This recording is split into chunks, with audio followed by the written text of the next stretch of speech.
All right, welcome in, superstar.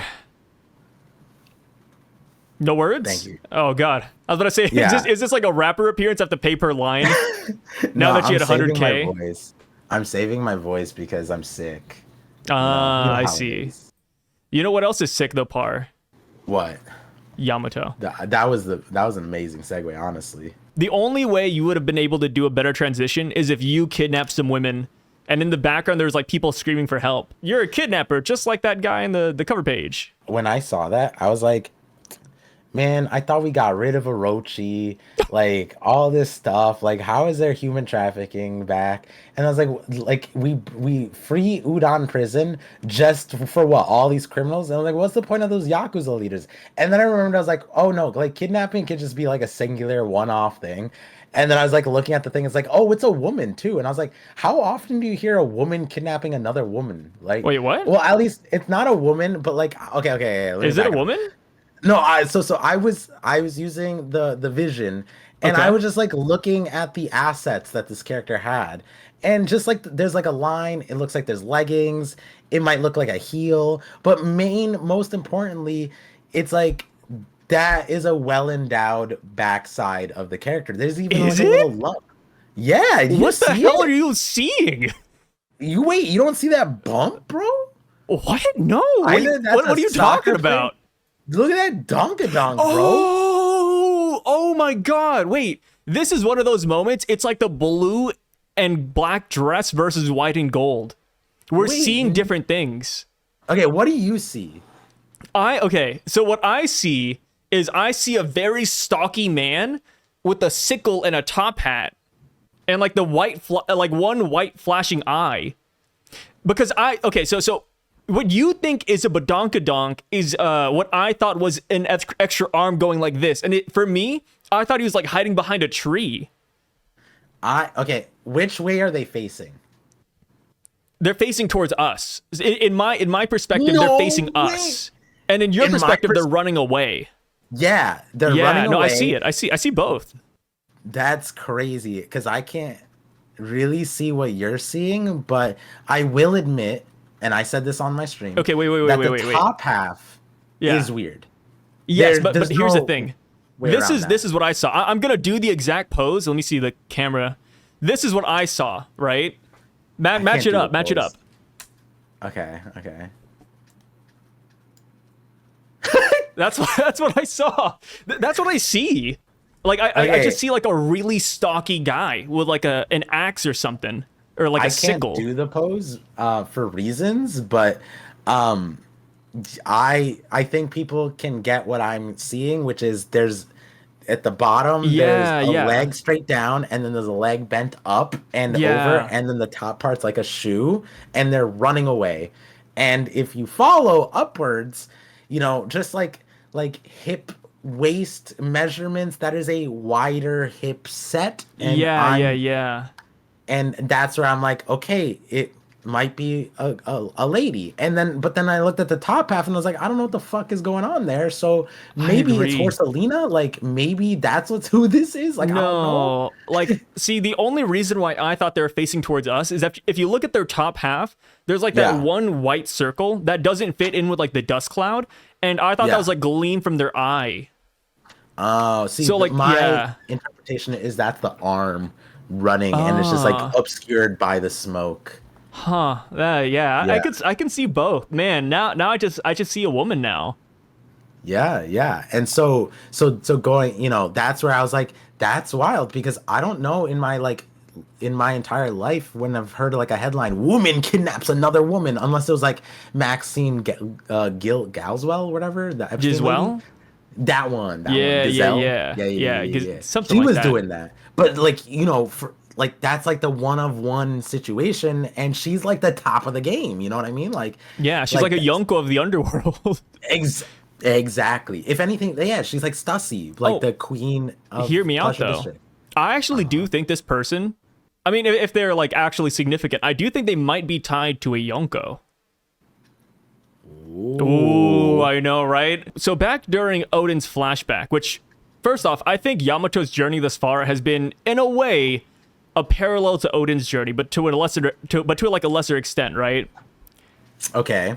Okay, let me so the first parallel is uh Yamato ate with a bunch of kids cooped up in a house, and Odin had a essentially brothel when he was 8 with a bunch of women that he stole from all over the kingdom. Is that the parallel? I would say more so like those kids are like Odin's scabbards, how he got like a bunch of ragtag kids who didn't always like him at first, and he just sat them down and had Odin with them. I wasn't really thinking about the prostitutes, but yeah, I was thinking that the kids were more like the Technically, they scabbards. weren't prostitutes.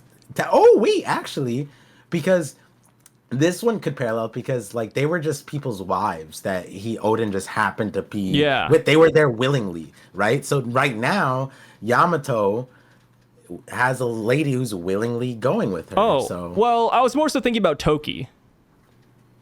Because okay. Odin saved Toki, right?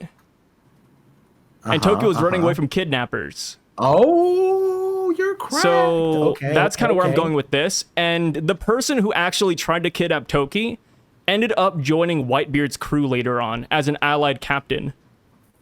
Okay. So that's why I okay, think this yeah. person might be affiliated with the Yonko. And if they're not, maybe in the future. And like the only Yonko that we know that is like known for kidnapping is Blackbeard.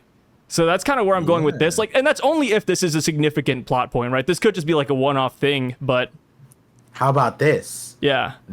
What the girl that she kidnapped? I know this is a One Piece thing. I know this is an Oda thing, but the haircut also kind of looks a lot like Nami. What if they were after Nami, thinking that they were on Wano, and this is like the fallout? Like, you know what I mean? What if Or the that's kidnapper case? is Nami.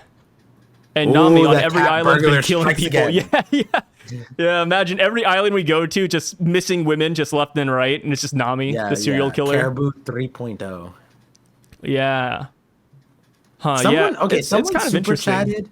Someone super chatted on stream today saying that they Yeah. saw Caribou in the stream, and I was just like, "Hey, listen, I don't see it." Like, They see Caribou on the cover page?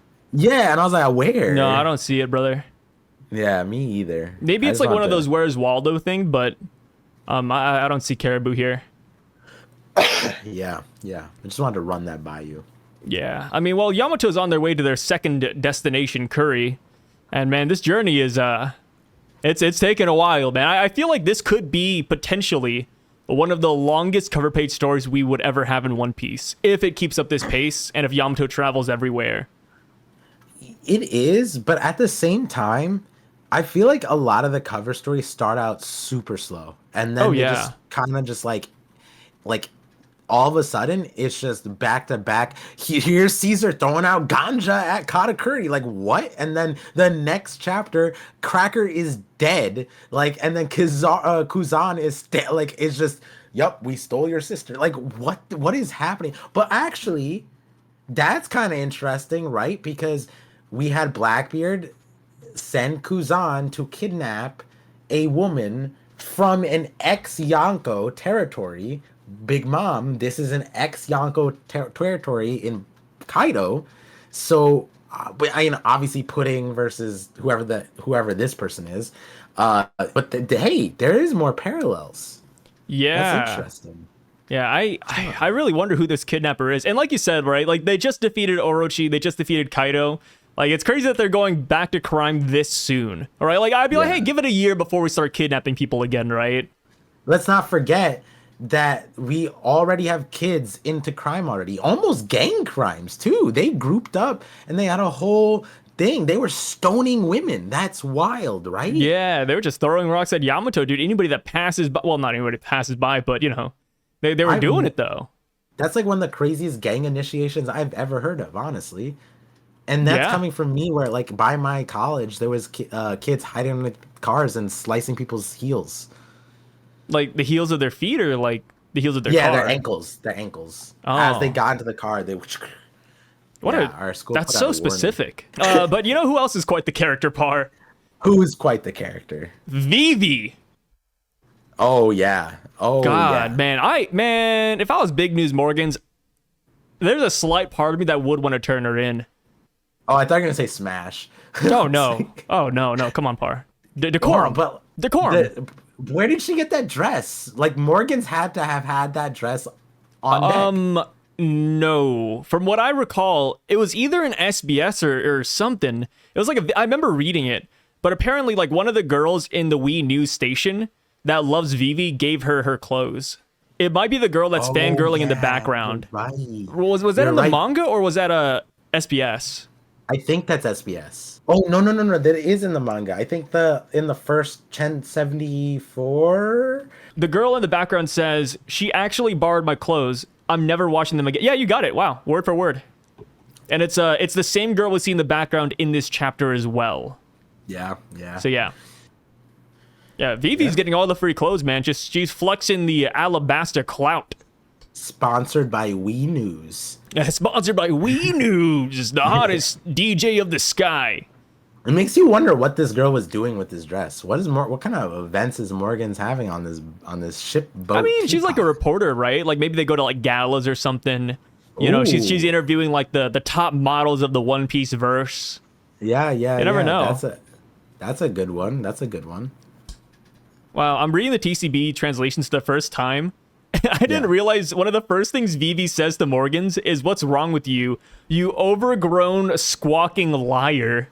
Yeah, that went hard. Yeah, that's kind of funny. And then she add salt to the... No one with a brain will dance to your tune. And it's because Morgans has been like, I'm a DJ. Everyone likes the move and shake to my shit. And then Vivi hits him in the soul with that one. Hits him in the soul. If you look at Big News Morgans in that first page, like we see his bottom half, right? He has like the checkered pants going on. He's kind of shaped and he kind of looks like Moria. Because Moria has the same checkered pants and he has like the same like build. To be fair, he is a bird. So like birds are kind of like think of a rubber ducky. All right. Do albatrosses look like that? Have you seen an albatross in real life, dude? I'm just thinking about a rubber ducky, right? It's bottom heavy. Right? Yeah, but that's like a real duck, right? But no, wait, are they bottom heavy? Chickens, I feel like, What's with you and ass today, man? First the cover page, you were like, she got badonkadonk. And then you over here checking out Vivi's dress saying, I thought you were going to smash Vivi. And then now you're like, by the way, birds have big bottoms. I don't know. Hey, Par, we all have our vices as one man to another. Literally. Hey, I respect it, brother. You literally need to be checked at every KFC Popeyes in the nation. Your ass went, look at Morgan's bot. Never am I looking down there, bro. As a theorist, I looked at his bottom with discerning eyes. What kind of deflection is that? When I brought up Big News Morgan's bottom, I saw hard eyes pop out. If Boy Hancock's nearby, you'd be stoned up, brother. No. Yeah. This is where I'm going to catch you. Not only were you looking at Big News Morgan's bottom half, you also made a comparison to Moria's bottom half. I don't know why you had that memory. As a discerning eye. As somebody who talks about One Piece, of course, it's an observation. So that's talking. I'm literally off of your point. And then I'm over here saying, hey, he looks like Moria. You know, his bottom half looks like Moria. And then you're over here saying, sigh, all birds have big butts. I was like, okay, Bar. All right. How about this? Oda shaped him like a drumstick, just upside down. Because he's a bird, fried chicken. Hey, I'll take it. All right. There you go. Moria also fried chicken. Have you? Okay, but back to like an actual question. Have you ever seen an albatross in real life? Aren't they just like pterodactyls? An albatross? Yeah, I feel like they're just like. They're like a weird mix of like a seagull and a duck. Oh God, yeah, albatrosses are kind of crazy, man. And swans are bottom heavy too. Apparently, Morgan's is an albatross. Yeah. Yeah, man. Dude, Morgan's is so interesting. Like, I really wonder what's his goal at the end of the day. Is he just like a Buena Festa type character? Where he just wants to keep on printing headlines, making money, and send the world into chaos? Or do you think he has an actual goal? For those of you guys who don't know who that is Movie Stampede main antagonist, aside from the main, like, powered antagonist, that just, like, ran a festival that brought all the... It was basically like Wano, pre-Onigashima raid. That was it. But Yeah. all the supernova fought there, and it was all sanctioned by Buena Vista, who had an ulterior motive to like deconstruct the world, but like his primary thing was to like just have a giant, like most entertaining like situation. So in that regard, like Morgan's considering, right? Like we like the thing is, he we know he's been here since God Valley. We know Yeah. that he was the one who essentially named the One Piece, right? And named Roger the Pirate King because like he was the reporter there. And Roger didn't say it was the One Piece. The world, if they knew that it was called the One Piece, that's on them. But the news headline called it the One Piece. We don't know how or why Morgan said that. People have lots of theories about Morgan's being on like a Rogers crew, like an ex-Roger crewmate.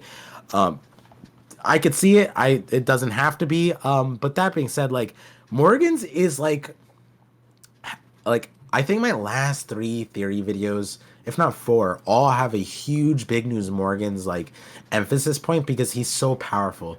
And like one of them is like my Buggy video where I'm saying like Buggy is in a position to take over Big News Morgan's operation because if Buggy starts putting out information bounties, then he could bypass everything Morgan's does in telling the world about information. But also the post Egghead, that's kind of like the prerogative of the world anyways. Vegapunk already went a step ahead of Vegapunk, and so like now I feel like maybe we are seeing his true colors because like yeah, like even Vivi's like Vegapunk showed some optimism in Big News Morgan's is like, I want to fearmonger. I want to do all this stuff. And I don't even know if like the world government wants to do that. You know what I mean? Yeah. Like, so it's really weird because I don't know what alliance he has or he's just born crazy. And then I like, I always bring it back to it, but like you said, he could be like an ex-Roger crewmate. He could even be an ex-Rox crewmate. We don't know, but the thing is that this guy's been around since God Valley. He reported that. Yeah, yeah. And it's like, yo, like, who is this man? And he has like really good connections with the world government because they're the ones who send him the bounty posters and he sends that out everywhere. So he's in their good graces. Yeah, I mean, Saturn, last thing we saw when he saw the newspaper, he was praising him. Yeah, he was like, this is a good headline. Yeah, he read the paper. He was like, oh, you know what? This is a really good article. Like, yeah, I can't believe that. Do you think Big News Morgan's prints like a crossword and Sudoku puzzle out for them every Sunday? Like the Gorosei just get together. They're like, hey, Big News Morgan's just dropped. Did you see the new Big News Morgan's article? I mean, like he also does the Sora, the war. That's the Navy comics, yeah. Comic propaganda thing. So like, why? I don't really know who Morgan's is aligned with. He's like probably the most wild character, period. Like Big News Morgan's is just here for chaos, really. Like until we learn like his true goal, which like I said, I don't think he really even has one at this point. I think he just wants to fearmonger and have fun with it. So we come to find out though that the headlines that Morgan's wants to push today, it's Law versus Blackbeard, Kid versus Shanks, and then Luffy ruthlessly killing Dr. Vegapunk, murdering him. Yeah. And that's what Vivi wants to stop. But I don't think Morgan's is going to back down. Because he didn't really back down from the previous headline where he said that Luffy had Vegapunk hostage. So I could totally see him pushing this anyways. And I'm curious to see what the fallout of that's going to be, right? Yeah. Like, I feel like this is definitely going to fool very gullible people like Leo, for example. But as far as the other people around the world, I don't know. Like, will there be fallout from this? The world views Luffy terribly in the first place. Every island he goes to, they think he's like a giant monkey monster. I wonder if this is going to play a part in the Void Century too. Maybe that's why a lot of people didn't like Joy Boy, right? Yeah. Because Joy Boy, like a lot of people expect him to be a really good guy, but 20 nations and kingdoms allied together just to take him down. So maybe he just kept on getting bad PR like this, where they kept on printing all the, quote, bad things that Joy Boy's done in the past, just like how they're doing now to Luffy. And then eventually people were like, yo, we got to put a stop to him. As far as Big News Morgan's goes, where do you think they're going to go to next? Because, we talked about them maybe coming to Egghead. That didn't pan out. But could you see them going to Elbaf? Or do you think they're going to run into another faction? Or do you think they're just going to roam in the sky for a while? Interesting, because Wapol and Vivi are there. And like I don't know if he likes having them on his ship. But like also he did them a solid, right? Like when Wapo called up, he's like, "Yeah, brother, just you're on Aegis Kingdom. I'ma fly in and I'm just gonna say I'm here for official business and we're just gonna pick you up." And like, he did do a solid there. And like Wapo is a very interesting character in his own right. You know what I mean? Like he's a king of a nation. He saw the Gorosei. He has like he's one of the characters that saw Emu. So like I don't know because I don't know if Wapo would want to go anywhere. And then if he wanted to go somewhere, where would he go? Who does he trust? Does he like, because if the Gorsei knows it was Wapo that peeped in, then he's not safe anywhere either. He heard, like, by being with Morgans, he knows that Lelouch is wiped out. You know what I mean? He now knows that Vegapunk is wiped out, right? They sent a buster call to wipe them out because like at the end of the day he would probably know the truth if he was listening into the call, right? Kizaru killed Vegapunk and like whatever, so then it's like he knows that like Kizaru killed Vegapunk and like Luffy killed, regardless it's like these dudes are dying left and right. I don't know where Wapo wants to go, but the thing about Vivi is that Vivi wants to be at the center of the storm. That's the hard part, right? And it also makes sense because now apparently she's a D clan technically, right? Theoretically. So like the D always brings the storm. So that's where it is interesting because I don't know where, like obviously they want to go to the Straw Hats. Do they know the Straw Hats are gonna go to Elbaf? I guess. So then are they just gonna go to Elbaf? Sure, but like from there what? Does Big News Morgans become friends with Luffy? I don't know. That's a weird one, right? Yeah, I feel like he could get some good scoops from Luffy with the one-on-one interview. I feel like if they do go to Elbaf, that's like the only real place they could meet up, because at some point Vivi's going to have to meet up with Luffy and the gang. And as far as Wapol goes, like you said, he's a weird one, but since he does know about the Gorosei, and we'll get more into this when we talk about the Mystery Man later, but I wonder if he has some special insights as to how the Gorosei functions, or maybe something he saw that was interesting over there. Or maybe like he'll give us our first hint about Emu, right? Like he meets the Straw Hats and he's like, "Hey, like you fought those monsters on Egghead? I can't believe it." And then we just learn something significant from him. I feel like there are going to be like good takeaways if Wapol meets the Straw Hats. Again, same with Vivi. So I feel like we will run into them at some point. It's just a matter of like which island is this going to be at, right? Yeah. I think Elbaf would be a good pick just simply because it's a safe island. Like I doubt the Navy's going to try to buster call Elbaf. That seems like a losing battle. Yeah, we'll talk about this at the end, but like I was thinking about just now, I was thinking like unknown characters, technically we don't know what Morgans looks like in his normal form. Like what if imagine he was the one who's like, haha, come here. You know what I mean? And he just posted up in his human form. That would kind of be crazy. That'd be kind of nuts. Yeah, that would be like... But the cadence they have is so different, though, so I doubt it's Big News Morgans. Yeah, but like, what if the Zoan form... Like does Lucci in his full leopard form, does he... Yeah, I guess he does. Or does he go purr? Like, does he... Does like Pell... Okay, that's like a speech thing. Like their whole manner of speaking changes. Yeah. So I see what you're trying to say, but I don't think it's going to work in this scenario. I'm just saying it's not impossible. If we're saying that they go to Elbaf, it would be wild if we don't like. The thing is, it would be cool to next time see Morgans and not know that it's Morgans. You know what I mean? Yeah. Like if I would even love it if we've met him before and we just never knew.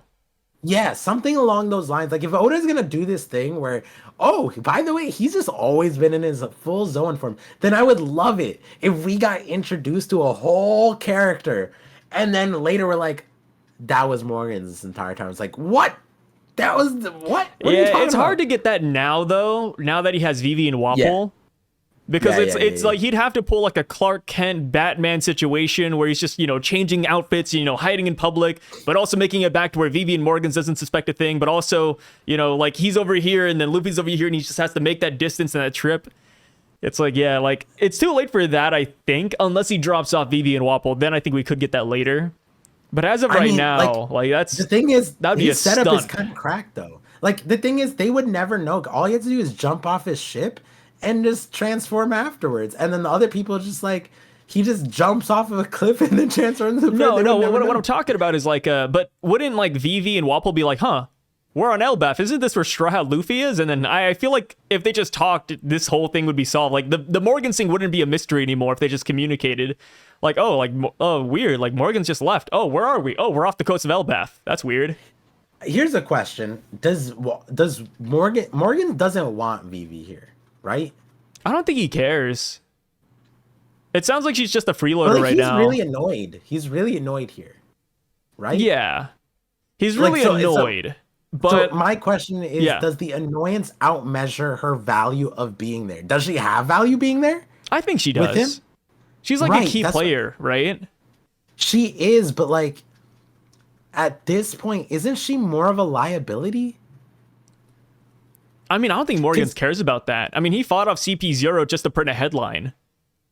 That's true, but like printing a headline is way different than harboring a target of the state. You know what I mean? Like one is just like oh man, oh shit, another headline. Morgan's messed up, you know. And then this one is like, do you think Morgan's is afraid of being a criminal though? I don't think so.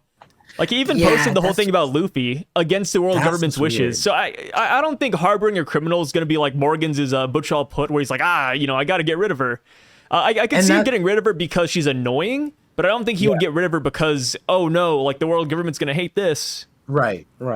So that's why I'm wondering. It's like, because then the direction that they go, would it be Vivi bound? Like if Vivi goes like, oh, I want to go here, can you just drop me off there?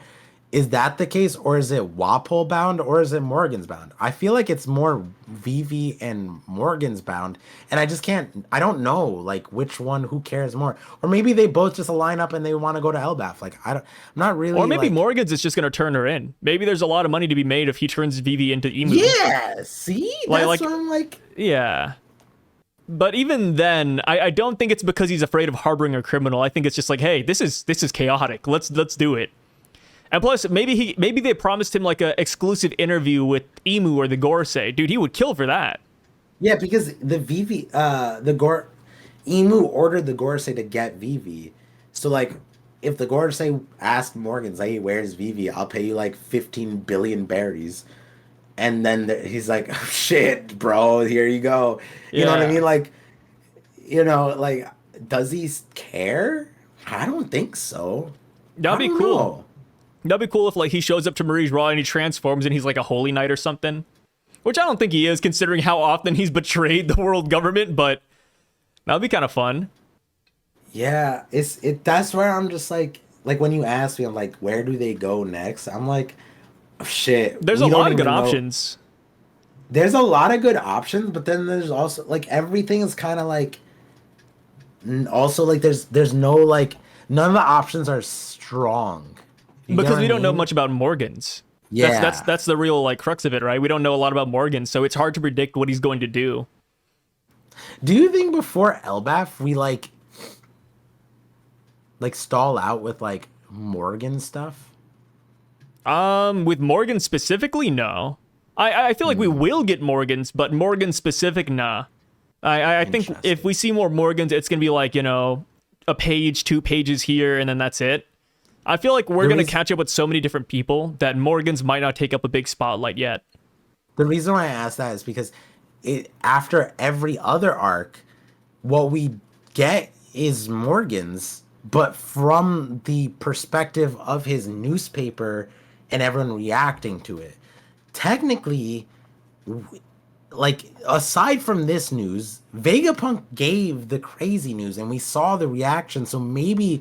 this time we follow Morgan's and like him collecting info, and we learn about him on that side finally. You know what I mean? Because like you said, we don't know about Morgan. So like, when will we? Is it after Elbaf or is it after now? And I feel like now I'm thinking about it, like this kind of would be an opportune time to like figure out a little bit more about not only what this guy is capable of, but also like where he stands on things, because every other major event he's been a part of, God Valley to the Roger finding the One Piece to the Egghead stuff to like the reverie, and yet we don't know his history, don't know why we don't. So it's like, are we gonna get that later in the last saga, or are we gonna get that now? And I'm thinking about it, like, I think now is a great time to do it. Here's a question. By the end of the series, do you think Morgans will still be alive? I don't think he will be. And the reason I say that is because, so Vegapunk's dream is to connect everybody to Punk Records so that they could share information with, like, his brain. If that happens, Morgans will be completely obsolete.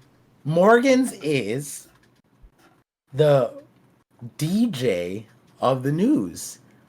DJs do record scratches, so who better to man Punk Records than the DJ of the world? Bro, the misinformation that would spew out of that would be crazy, though. Yeah, but like, I'm just tying, bro, the Punk Records, the DJ, you know what I mean? Like, and also Punk Records was in an egg, and Big News Morgans is a big bird. Oh my God. Oh yeah, I mean, hey, that's a good one. And hey, we could even tie this back to Morgans giving Vivi to the Gorosei. Maybe he does this and they're like, hey, Morgans, you're a great guy. Why don't you hop over to Punk Records? You know, like, we'll give you exclusive access. Yeah. And that's how he becomes affiliated with the world government, maybe? And also, like, it could be, the way it could be set up is just that his birds just always come back to Punk Records and just updates it. You know what I mean? Like, however he gets the news and whatever, and like the birds now, instead of bringing everyone the news, they're like watching, you know, like kind of like the government, like the, you know, the fake meme conspiracy of the birds are all fake, you know, like, but like actually though, like the birds are all like just Morgan's Kaido's Marys, but better. Yeah. That one. Yeah. One. Yep. I like it. Big News Morgans, he is going to DJ Punk Records and he is going to turn Vivi in. We're locking it in. Yeah. The Vivi That's our thing guess. is like, because like Vivi is supposed to be really smart, right? Yeah. She doesn't have any contingency here. Here's the thing part. You said Vivi is smart, and I just agreed because I'm a really nice guy, but I don't think Vivi's that smart. I mean, no, Vivi's supposed to be smart. You said supposed to be smart, and it's like, yeah, she's supposed to be, but I feel like she's not. Of the non-doctor characters, the world regards her probably like next to that. I would have Captain Kuro higher. Bro, Captain Kuro's cracked though. No. Okay. Do you remember the SBS? Dude, Oda said that Captain Kuro is the second smartest man in the East Blue, only bested by Ben motherfucking Beckman, dude. And we don't even know how smart that dude is. Okay, but first of all, we agree. All right. Kuro pre Syrup Village cracked.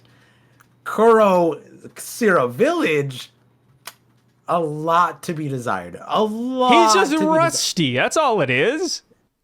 Rusty. Captain Kuro hasn't been called the man of 1,000 plan for 4 years. He has been 4 years off of his game. You know what? Hey, Magnus Carlsen, lock him in solitary confinement, bring him out in 4 years. He's not going to know how to play chess. He's going to forget a lot of things. Magnus Carlsen sleeping is smarter than... Hey, listen, okay, the top who three would you chess have? players... Number Magnus Carlsen, drunk Magnus Carlsen, angry Magnus Carlsen. Okay, wait. Magnus Carlsen, the number one chess player in the world versus Ben Beckman.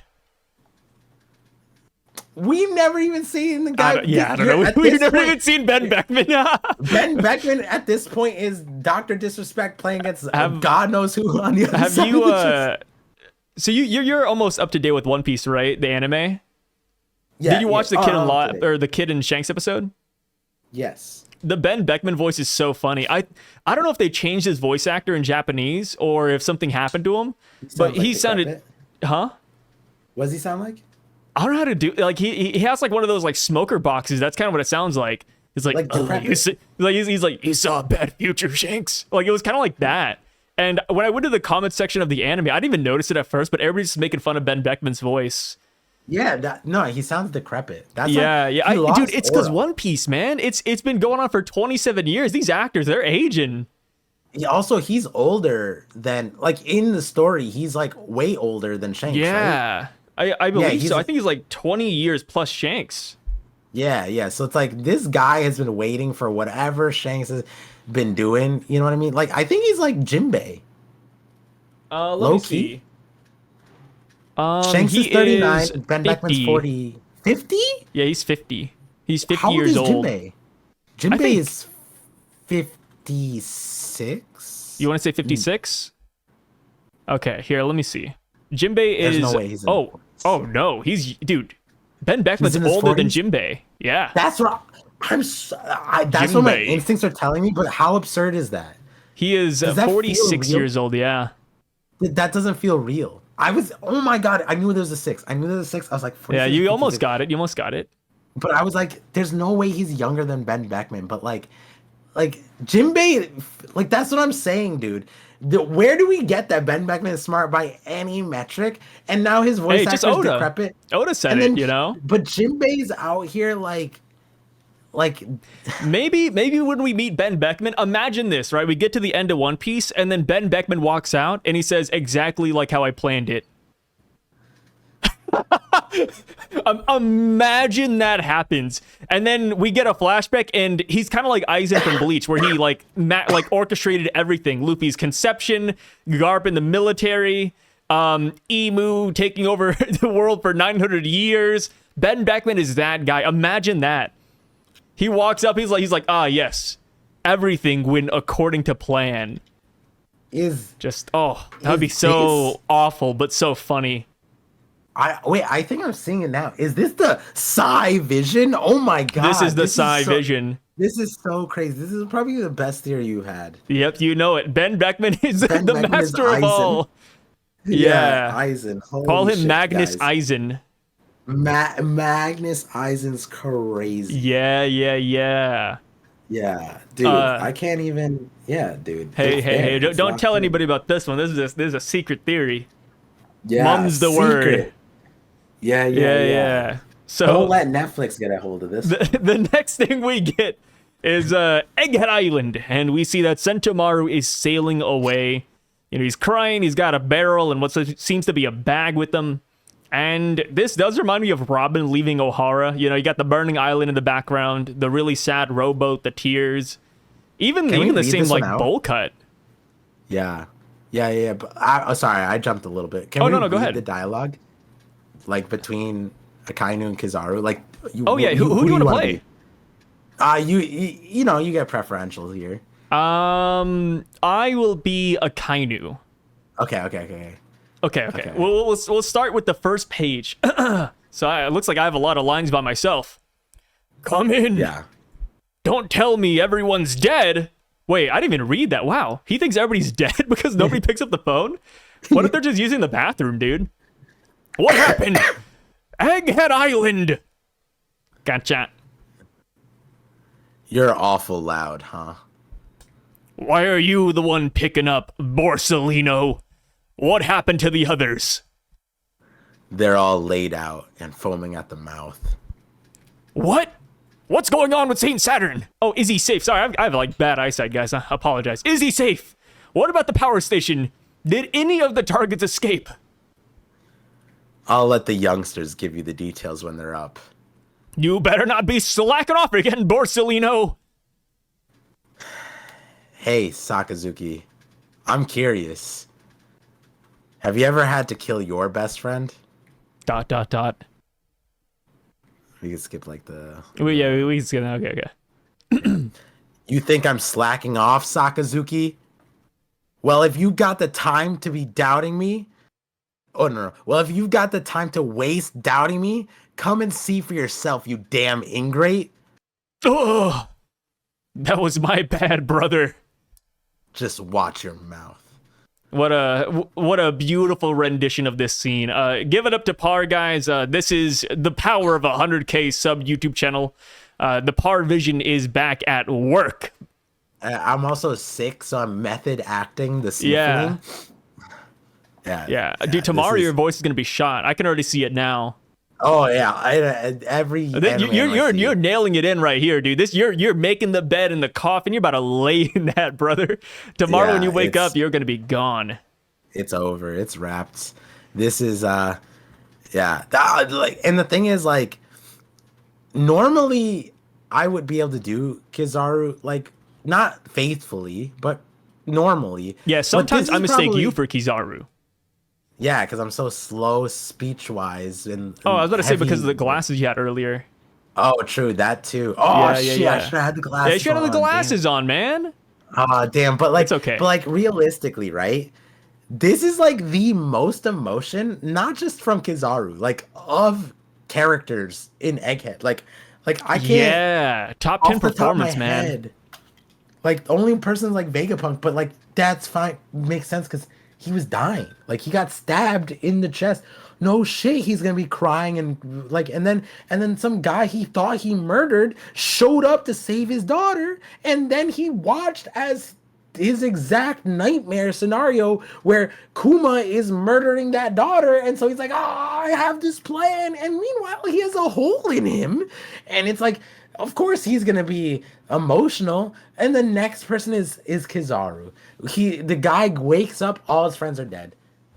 All his friends are Dude, dead. all of his friends are dead. He fought his best friends even. Like, Sentomaru's crying, no home. We have, oh man, this montage. Let's just go through it real quick. Yeah. But we see the day he met Vegapunk. Bro, he was a day one homie. Yeah, he Dude. looked like a bum too. I don't know why Kizaru has the beanie on, which, do you like beanies? I've seen you wear some beanies. Yeah, I'm not opposed to it, but I like don't like beanies, man. I'm not wearing it on the clock like that, you know. Yeah, my head's not shaped for a beanie. I think that's what it is. Yeah. So when I see the beanie, I'm like, my head's like, constraints. But yeah, like Borsalino's talking to Vegapunk here, and we see the day Vegapunk, quote, gets recruited into the Marines or to the Navy, and that's pretty cool. And then after that, you see Vegapunk telling Kizaru that he wants to build Egghead. You can even see the floating island in the papers, and he's like, huh? You want to build this? Like, what kind of place is this? And then Vegapunk's like, hey, we could build this together. And then he's like, wait, I'm an admiral. But you also see him holding the steel beams. He's smiling. Sentomaru's in the background. Bonnie's there. Kuma's there. And then the next thing you see is just him stabbing Vegapunk in the back. And you even see his body take a tumble, too. Twice. Yeah, his double vision. Yeah. It's crazy. Well, It is. And then the present day shot is so great as well, because like after that whole like montage, you see Kizaru, and in the background, it's his, like, that's essentially his home. That's his home right there, and it's burning down. Yeah. It's crazy. It was interesting because you remember, like, throughout Egghead, multiple times, we kept on begging to see how Vegapunk and Kizaru like met and what the relationships. And I'll go out on a limb and say we didn't get that, but we got the cliff notes. And these cliff notes are crazy because it's like Kizaru was in charge of arresting him. That is wild, and we don't know how far back this is because we don't necessarily know when Mads like specifically got disbanded, but that's a long time ago. That is a long time ago, especially now that we know that Punk Hazard was 26 years ago and he was already established there. And so that's at least 26 years ago. So like, let's just say 30 years ago, Vegapunk was arrested.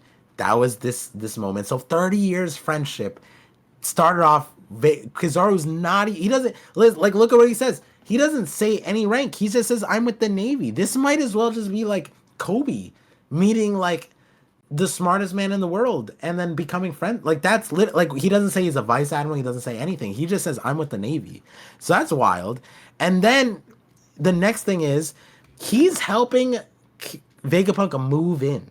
I don't know if you've ever need to move inside, but if I need to move in, I need to like ask someone for a favor. If we live closer, I would ask you like, hey, bro, can you want to help me move show up. in? Exactly. And if any of you guys have a friend who helped you move in, you know how much that meant to you. You know how much, like, how meaningful and how stressful move in is. But not only move in, this man stuck around and built the house. Yeah. He stuck carrying metal. That's Dude, crazy. Even what Kizaru says, right? He says, hey, you're like, I'm an admiral now, right? So like, Vegapunk saw this guy get promoted, move up the ranks. Like, these guys grew together, man. And you probably have at a pizza party. You have to be like that's how much of a homie you are. And again, the friend I told you about off call, it's like you see them from childhood. You get it doesn't matter what they are in life, financial director, admiral, whatever. You're carrying steel beams with me, bro. Like, you know what I mean? Like, we're in the gutter together. It doesn't matter how high up. You could be fleet admiral and I'm making you sweat. You know what I mean? And we see Vegapunk literally just next to body, like literally just on the side, just doing his thing. Yeah. Watching these Dude, he dudes knows all- all of these fools, man. Like Yeah, even yeah. like we didn't get too much of a Kuma reaction from Kizaru, but you know he was feeling everything. Every Yeah, single and- event here on Egg Island, you know, we were hyping it up. We're like, oh, this is great. But at the same time, Kizaru's in pain. This guy's Yeah. living in hell. And it's so crazy because like you know not to like bring in the like you remember the first inklings of when we were like, oh, Kizaru doesn't want to do this. It was he when has to- Kizaru destroyed the Vega Force 1. Yeah, like starting from we started getting him more and more, and each time it grew and grew, and we're like he doesn't want to do this, he has to, and like we can sit back right and say, sure, doesn't kill Vegapunk, but like at the end of the day, Vegapunk was gonna die. Like, there's no shot he lived. Like, the 5 Gorosei came here. Vegapunk's not living that. So it's like, if the orders were to kill him and those are his orders, it's like, you know what I mean? And this is like, it's not out of he is a trained killer. And this was his thing. You know what I mean? His job is to do exactly His this. job, and man. Vegapunk knows that.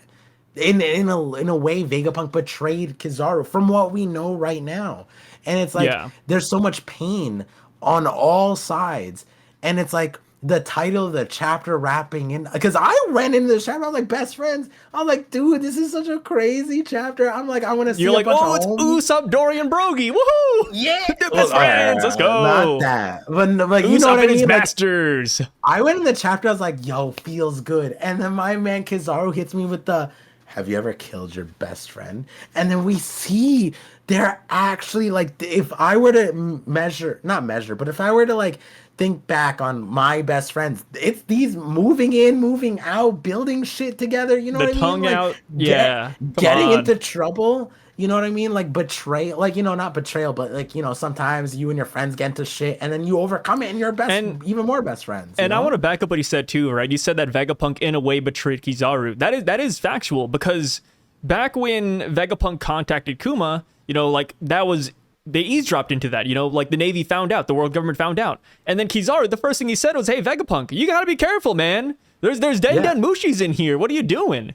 Like, Kizaru wasn't like upset at Vegapunk for taking up Kuma. He was more so upset that Vegapunk got caught. Yeah. Yeah. And it's like, like he never wanted Vegapunk to come into harm's way until all of this happened. And of course, everything is set into motion. Kizaru can't stop anything. Yeah. And like, you can like to make it so palpable is crazy, because like another aspect of how like Master Class doesn't paint this picture, because like when we get the admirals, like we're looking at stone cold killer type of things, but then like with Kuzan we got like, no, there's another side. He saved this girl and he's following Robin, and he killed his best friend also, Saul, right? There is that parallel there. And it's like, how does this character leave Ohara? He leaves Ohara broken. We know that. He's gone so far on the other side that now he's a pirate with the most chaotic, dangerous pirate on that is possible. You know what I mean? Like, it's crazy how far gone he went from Ohara. And the thing is, that's where Kizaru is at right now. It is absolutely a parallel, right? I mean, we have Centaur rowing away on the boat like Robin did. You know, Bonnie is Robin also. Yeah. Kuzan thought he killed Vegapunk, but Vegapunk is technically alive, just like Saul, like you mentioned. And then, like, the Buster Call thing happened, the involvement of the Gorosei, like, the Void Century. Like, there's so many parallels here that it does make me wonder if Kizaru will eventually defect or, you know, eventually join the Revs or the Straw Hats or, some other side that's not the Navy anymore. And I think there's a lot of triggers for that. Like, it might not happen right away. I doubt it's going to happen because, he fought for this job. He's going to keep it for a little bit. But I feel like if he ever runs... Did. Yeah, exactly. Like, Kuzan didn't leave right away. He stayed there, and then years later, down the road, when he realized the Navy wasn't what it wanted to... Like, what he wanted, right? Like, he tried to fight Sakazuki for the Fleet Admiral title, and it didn't go his way, so he left. I think the same thing could happen to Kizaru. And the triggers that he could have are, of course, if he sees Sentomaru again, Lilith again, which is, encapsulates all the Vegapunks. If he sees Bonnie again, I think these are all going to be things that he's going to want to protect in a way. Or maybe if he sees the world government abuse Vegapunk's technology and make waste of Vegapunk's death, I could see Kizaru getting really upset about that too, right? Because at the end of the day, Kizaru thinks that he's fighting for something greater. That's what all the Marines think, right? Like, whether people agree or not, all the Marines do believe in justice, and this is just a means to an end. But if that end isn't there, if Kizaru gets to a point where he's like, wait, is it, like, what the hell are we doing here? Like, was killing Vegapunk worth any of this? I could see Kizaru dropping the hat. And I think that's going to be a great moment. And he's really, really, really set up for that. Yeah. And real quick, like, to add more weight to it, like, we are saying best friend, not just best friend, bro. Like, Kizaru and Vegapunk adopted a kid together. Like, yeah, and they that adopted kid, Sentomaru together. And that kid is rowing sadly alone, crying on the thing. And he's like right there. I don't know if he notices it, but like, that's gotta hurt too. They have a kid together. You know what I mean? Like, that's crazy. And then, like, to go back to more serious note on the whole defecting thing, two things. One, you gave me an idea, but two, on the continuation of this is like, at the same time of the defecting thing, there was a crazy angle here, which is like, yeah, Vegapunk is his best friend, but also to get this angry, this is not Kizaru's character. This is like, you could not theorize like a moment where, like, given how Kizaru was introduced, like, what would get him to this point? All the times we've ever seen Kizaru, I couldn't even like think like, oh yeah, we're gonna see a moment where he's angry, crying, sniffling, but like shouting at what's her, and we got it. This is the circumstance, but Akainu hits him with that was my bad, brother. And like, that's crazy because we've never seen Akainu do something like that. Like, the moment Kizaru said, have you ever had to kill your best friend? We get another angle because Kainu went into dragon mode. Like, 3 times ellipses just is like, I fucked up. Yeah, no, you're right. No, I'm so sorry, brother. Like, that's crazy. Yeah. And like, to get clarity, the TCB editor said that it's not familial, it's like brother in arms, and it's like kind of like Asabo Luffy, like, if we want, like, it could be like that, or it could just be a marine type of thing. The translator I saw said that this is the exact same way Asabo and Luffy do refer to each other. Right. Yeah, so that's how close they are. Yeah. Instinctively, I was thinking like brother in arms, which was significant because, like, when you go back to Kuzan's situation, Kainu never referred to him like that, but he did say 2 men that came up together in ranks when Kuzan referenced what Kainu said, but like, he didn't call him brother, you know what I mean? So there's a different relationship here, a stronger one, which makes sense. But also, now we have Kuzan against the Kainu at Ohara, the difference in justice. Now, guys, remember, that situation was so scarring that Kuzan's justice changed. It went from, like, I forget what it was called originally, and it changed to lazy justice. But originally it wasn't. Kuzan's the only character that had a change in justice, and it stems back from that point. And now we get Kizaru in a similar position, except Kizaru is the one who pulled the trigger himself. Kizaru is getting reprimanded still, but Akainu backs off You know what I mean? Because he's berating him and he's like, bro, what the fuck? Like, you know what I mean? Like, that's crazy you're saying this because it's like everything is done. And like, if I was Kizaru, right? And like, I got this angry, right? And like, and this was my manga. I mean, in the sense of like, Kizaru's the MC, right? Kizaru has light speed. When he says "come here right now," I imagine Kizaru would be like, "Boom, come here!" Has his hands on Kainu and then teleports him over there. Do you see this shit right now? Like, this is my home. That was my brother. That's my adopted child. What more do you want from me? Like, you know what I mean? Like, see for your own eyes. Like that. And the thing is, that's well in his wheelhouse to do, which is funny, but like it's just crazy. And then Akainu apologizes. That was my bad, brother. I couldn't even picture a moment where Akainu apologizes either on that front. And then on the other part is Kizaru doesn't take that shit. Kizaru says, "Watch your mouth." Like that. And then I was like, is Kizaru like little broing him? Like, is this like he's Oh yeah, older? I mean Kizaru is older. Yeah, by like 2-3 years, I think.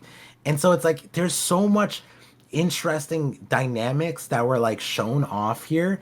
Because on the other end, we saw Admiral Scuffle. We saw Fujitora shout at Akainu. But this was way different. This was personal. This was like antagonistic. You know what I mean? Like when Fujitora did it, he said, if we're not willing to show face for the results of our justice, then what your justice doesn't mean anything. Something along those lines. Kizaru was like, "Hey, yo, dumbass, like, you don't know what I've been through. You don't know what my life is like. Shut your mouth." Like, and it kind of was like, oh shit. Because remember, he exiled Fujitora. He said, "Don't ever come home.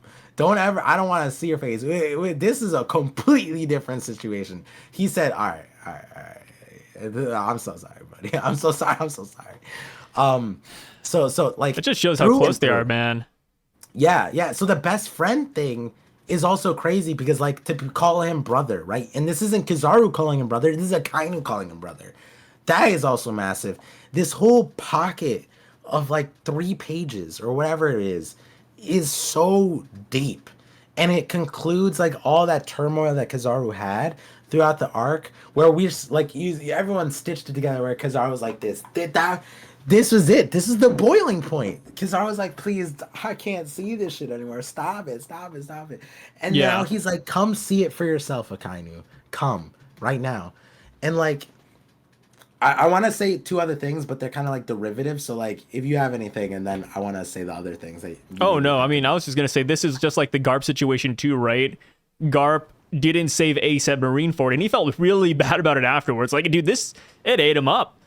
So I could totally see this being Kizaru's also, not just like Kuzan, but like his Garp moment, where after that, Garp, you know, the minute Kobe got captured, Garp was going. He was like, "Oh, I'm gonna save Kobe." So I do wonder if in the future, I hope there is a chance where Vegapunk gets to save, or not Vegapunk, where Kizaru gets to save Vegapunk or save Lilith. So when you said that earlier, right? Yeah. Like you said the world government might use the Mother Flame again and that might make him mad. And then I thought about it. Kizaru, his power might be the reason why Enies Lobby is fine. And what I mean by that is if Lelouch is a light-based attack and Kizaru is just like, "No, you will not use like Vegapunk's power again," he could go into the laser beam and just use his Logia powers to just divert it because he's light. So it might be that it's self-sacrificial. Like, it might be like that's the power of an ancient weapon, sure. But like, remember we were saying that about Sabo too? Like, technically, if he's a Logia, he would be fine against the... If Kizaru went into the laser beam, he could be the reason why, going back to the Void Century, that power could have been what saved Enies Lobby if it existed prior. I think that'd be really nice because, you know, during Vegapunk's message, he said he committed 2 sins. Right? One of them being the Void Century, but the other one was like the Mother Flame and the Ancient Weapon. So what if I keep on getting Vegapunk and Kizaru mixed up. But what if Kizaru goes over there and he erases one of Vegapunk's sins and he stops the Mother Flame and stops the Ancient Weapon? Yeah. Even for like a brief moment, I think that'd be big. Like exactly, if he could do any, because that's the one he apologized for. You know what I mean? Yeah. Like the Void Sentry, Vegapunk word for word said, "I don't regret any of this." The Mother Flame one, he said, "I am so sorry that my actions revived this and it led to many deaths, directly or indirectly." And he was apologizing for that. That was a sin. I'm not saying it's different or whatever, but he did apologize for that one. And now thinking about it, Kizaru is like the best character to like negate anything going forward in that front, because like they launched the thing and Kizaru's like, not this time, and he just like, this one's for you, Vegapunk. It's like, obviously I'm saying it corny, but Yeah. like Kizaru was literally like, no, not on my watch or something, and then he does that, and that would be so crazy. I think that would be like one of the, like, if, let's say, like, hypothetically, if you, I don't think he should die, but if he were to die in that moment, he would die happy, and it would be so fucking crazy for a man to stand in front of an ancient weapon for a best friend. Like, that is, you know what I mean? Like, that is what homie's doing that for you. Like, that, like, listen, this guy is taking on a nuke to save people for his best friend. That is like, come on, you couldn't ask for a better homie, Beautiful. right? Yeah, Yeah, maybe Lilith is trying to stop it and she can't, and then and then Kizaru. I almost did it again. Vegapunk, Kizaru, they're two different people, but maybe Kizaru comes in. He's like, hey, my last favorite of Vegapunk. I'm so sorry, and then he just, like you said, sacrifice, man. yeah. And Oh, in the Lilith would bust out Borsalino crying. movie, I believe Borsalino dies. Self-sacrificially. I think so. Yo, I I forgot. think I he made a died. whole like theory video around it, but in the Borsalino movie, he did like turn tail against the mafia, and he like left, and then I think he died afterwards. So I think that could be very plausible. I'm just saying, man, Kizaru, he felt the motions here, guys. It happened. It happened. And who knows? Who knows what the future has for this man? As far as Akainu goes, I really like what he said here, like where he said, "My bad, brother." And a lot of people are giving Akainu shit for this, right? They're like, "Oh, like Akainu's insensitive, or Akainu's an ass, or this is a bad look for Akainu." I don't agree with that, because the way I see it, it's two friends, right? Imagine Akainu and Borsalino, they knew each other for years and years and years. They consider each other brothers. Sometimes you push, somebody like in love, like you push their buttons. Sometimes you'll say things that, you usually don't say to other people, and you feel like you have a good gauge on where the line is drawn. So Akainu, I bet any other day, Akainu could say this to Borsalino, right? Like, imagine if this was Sabaody, and then they're like, oh, Kizaru let 12 Supernova get away. Like, what is this guy doing? Akainu could say this, and then Borsalino will probably laugh. But given the situation, it just doesn't work here. So I don't think Akainu's being insensitive. I think he just truly made a mistake, and he probably just regrets it overall. Like, I think that's what it just boils down to. Wait, people were looking at this as a I saw a lot of people say Akainu looks really bad and he's an asshole, and I don't agree, because at least for me, in real life, I am a little bit of an ass. I am that one friend who just keeps on pushing people's buttons. I do that with Par all the time. And, sometimes I go too far. And if I make a mistake, I'm like, oh, I'm sorry, Par. Like, that was my bad. Like, I didn't mean to push you like that. Like, that, I'll apologize. And, we forgive each other. We move on. And that's just kind of how it is. I don't think Akainu meant any ill will. I don't think he was being insensitive. I think he was just that familiar with Borsalino to where he felt comfortable making a comment like this. I feel like this is how real relationships are typically like, too. Yeah, like, it's very realistic. Like, yeah, exactly. Like, that's what I love about Oda, and I think it gets overlooked. Like I said this the last time I like truly acknowledged dialogue on this level. It was Kuma getting the diagnosis for Bonnie. Like, the way it felt was like, yo, this is people's real life experiences at the doctors, where like doctors are just like, their words aren't painted well, and then it, like, Kuma had to like bite his tongue again and lie to his daughter because the doctor decided to say stuff that, like, I don't know. It's just like, whether it was necessary or not, the point is like, that's a real conversation and it hits home. And it's like, again, it's like here, this, like, the reason why this is so crazy is because it's real. And it's like, it feels so normal, and then like the not the guilt, but like the regret that you said that Kainu probably has in this moment is real. Like, you know what I mean? Like, because also it's like, what if he didn't know about Kizaru's entire relationship with Vegapunk? You know what I mean? They're Or what if both he did? admirals. Well, yeah. What if he didn't know that Kizaru was like that close to him? Or what if Akainu didn't know that they were that close, right? Like maybe he's like, oh, like Kizaru helps him out, but that's about it. And maybe that was just another mission for him. Maybe Akainu didn't see it that way. Yeah, and here's the thing: like Barcelona picked up the phone, and he was kind of normal in a way, right? He wasn't crying yet. He was speaking kind of normal, and then it was only until the best friend part where he was like, okay, yeah, like he's breaking down. Yeah. Yeah. And it's like, oh, My bad, dude. I didn't mean it like that. You know, I was just trying to check up to see how Egghead Island was going. And I think the best part about Akainu is that we have a direct comparison, right? Like you mentioned it earlier, like the Fujitora situation. Fujitora made the Navy look kind of bad because he failed on Dressrosa. He made them look bad overall because of the message. Akainu yelled at him. You know, Akainu just started yelling at him, saying, hey, you can't come back to any Navy base. Kizaru's yelling at Akainu here, and even though they, quote, failed because they, you know, didn't capture the Straw Hats, Akainu just backed down. He said, oh, never mind, dude. My bad. Yeah. Yeah, And I think that's the best part. The reverie where Ryokugu and Fujitora again also failed and were fighting each other, that also made the Navy look bad. And they couldn't investigate other things either. Then the Revs are now partying on every nation, and it's like, all right, bro, we can't keep taking L's like and this. then Akainu said, don't make excuses for those guys. Like, those admirals, like, because they're like, oh, like, you know, they had to worry about the Celestial Dragons and their safety, and Akainu's like, don't make excuses, you know, they're admirals. Yeah. But here, you know, I wouldn't say Kizaru's making excuses, you know, but he kind of is, if you boil it down. But Akainu's like, oh, my bad, you can make this excuse, you know, you're fine. Yeah. Yeah. Yeah, and then on top of that, like, it makes sense because Fleet Admiral and what he's worried about is a Gorosei member being alive or not. You know what I mean? Like, that's like being a Secret Service and the president's like, you don't know if they're alive. And it's like, how's Saint Saturn? Is he safe? Yeah. Dude, that'd be like, funny if Kizaru was like, yeah, Saint Saturn kind of took a beating, but he regenerated. It's good. We had it with Trump where it's like the Secret Service is there and it's imagine it to see, like, no, we don't even have to imagine it. Imagine the director of the CIA or the Secret Service is calling in like, is he alive?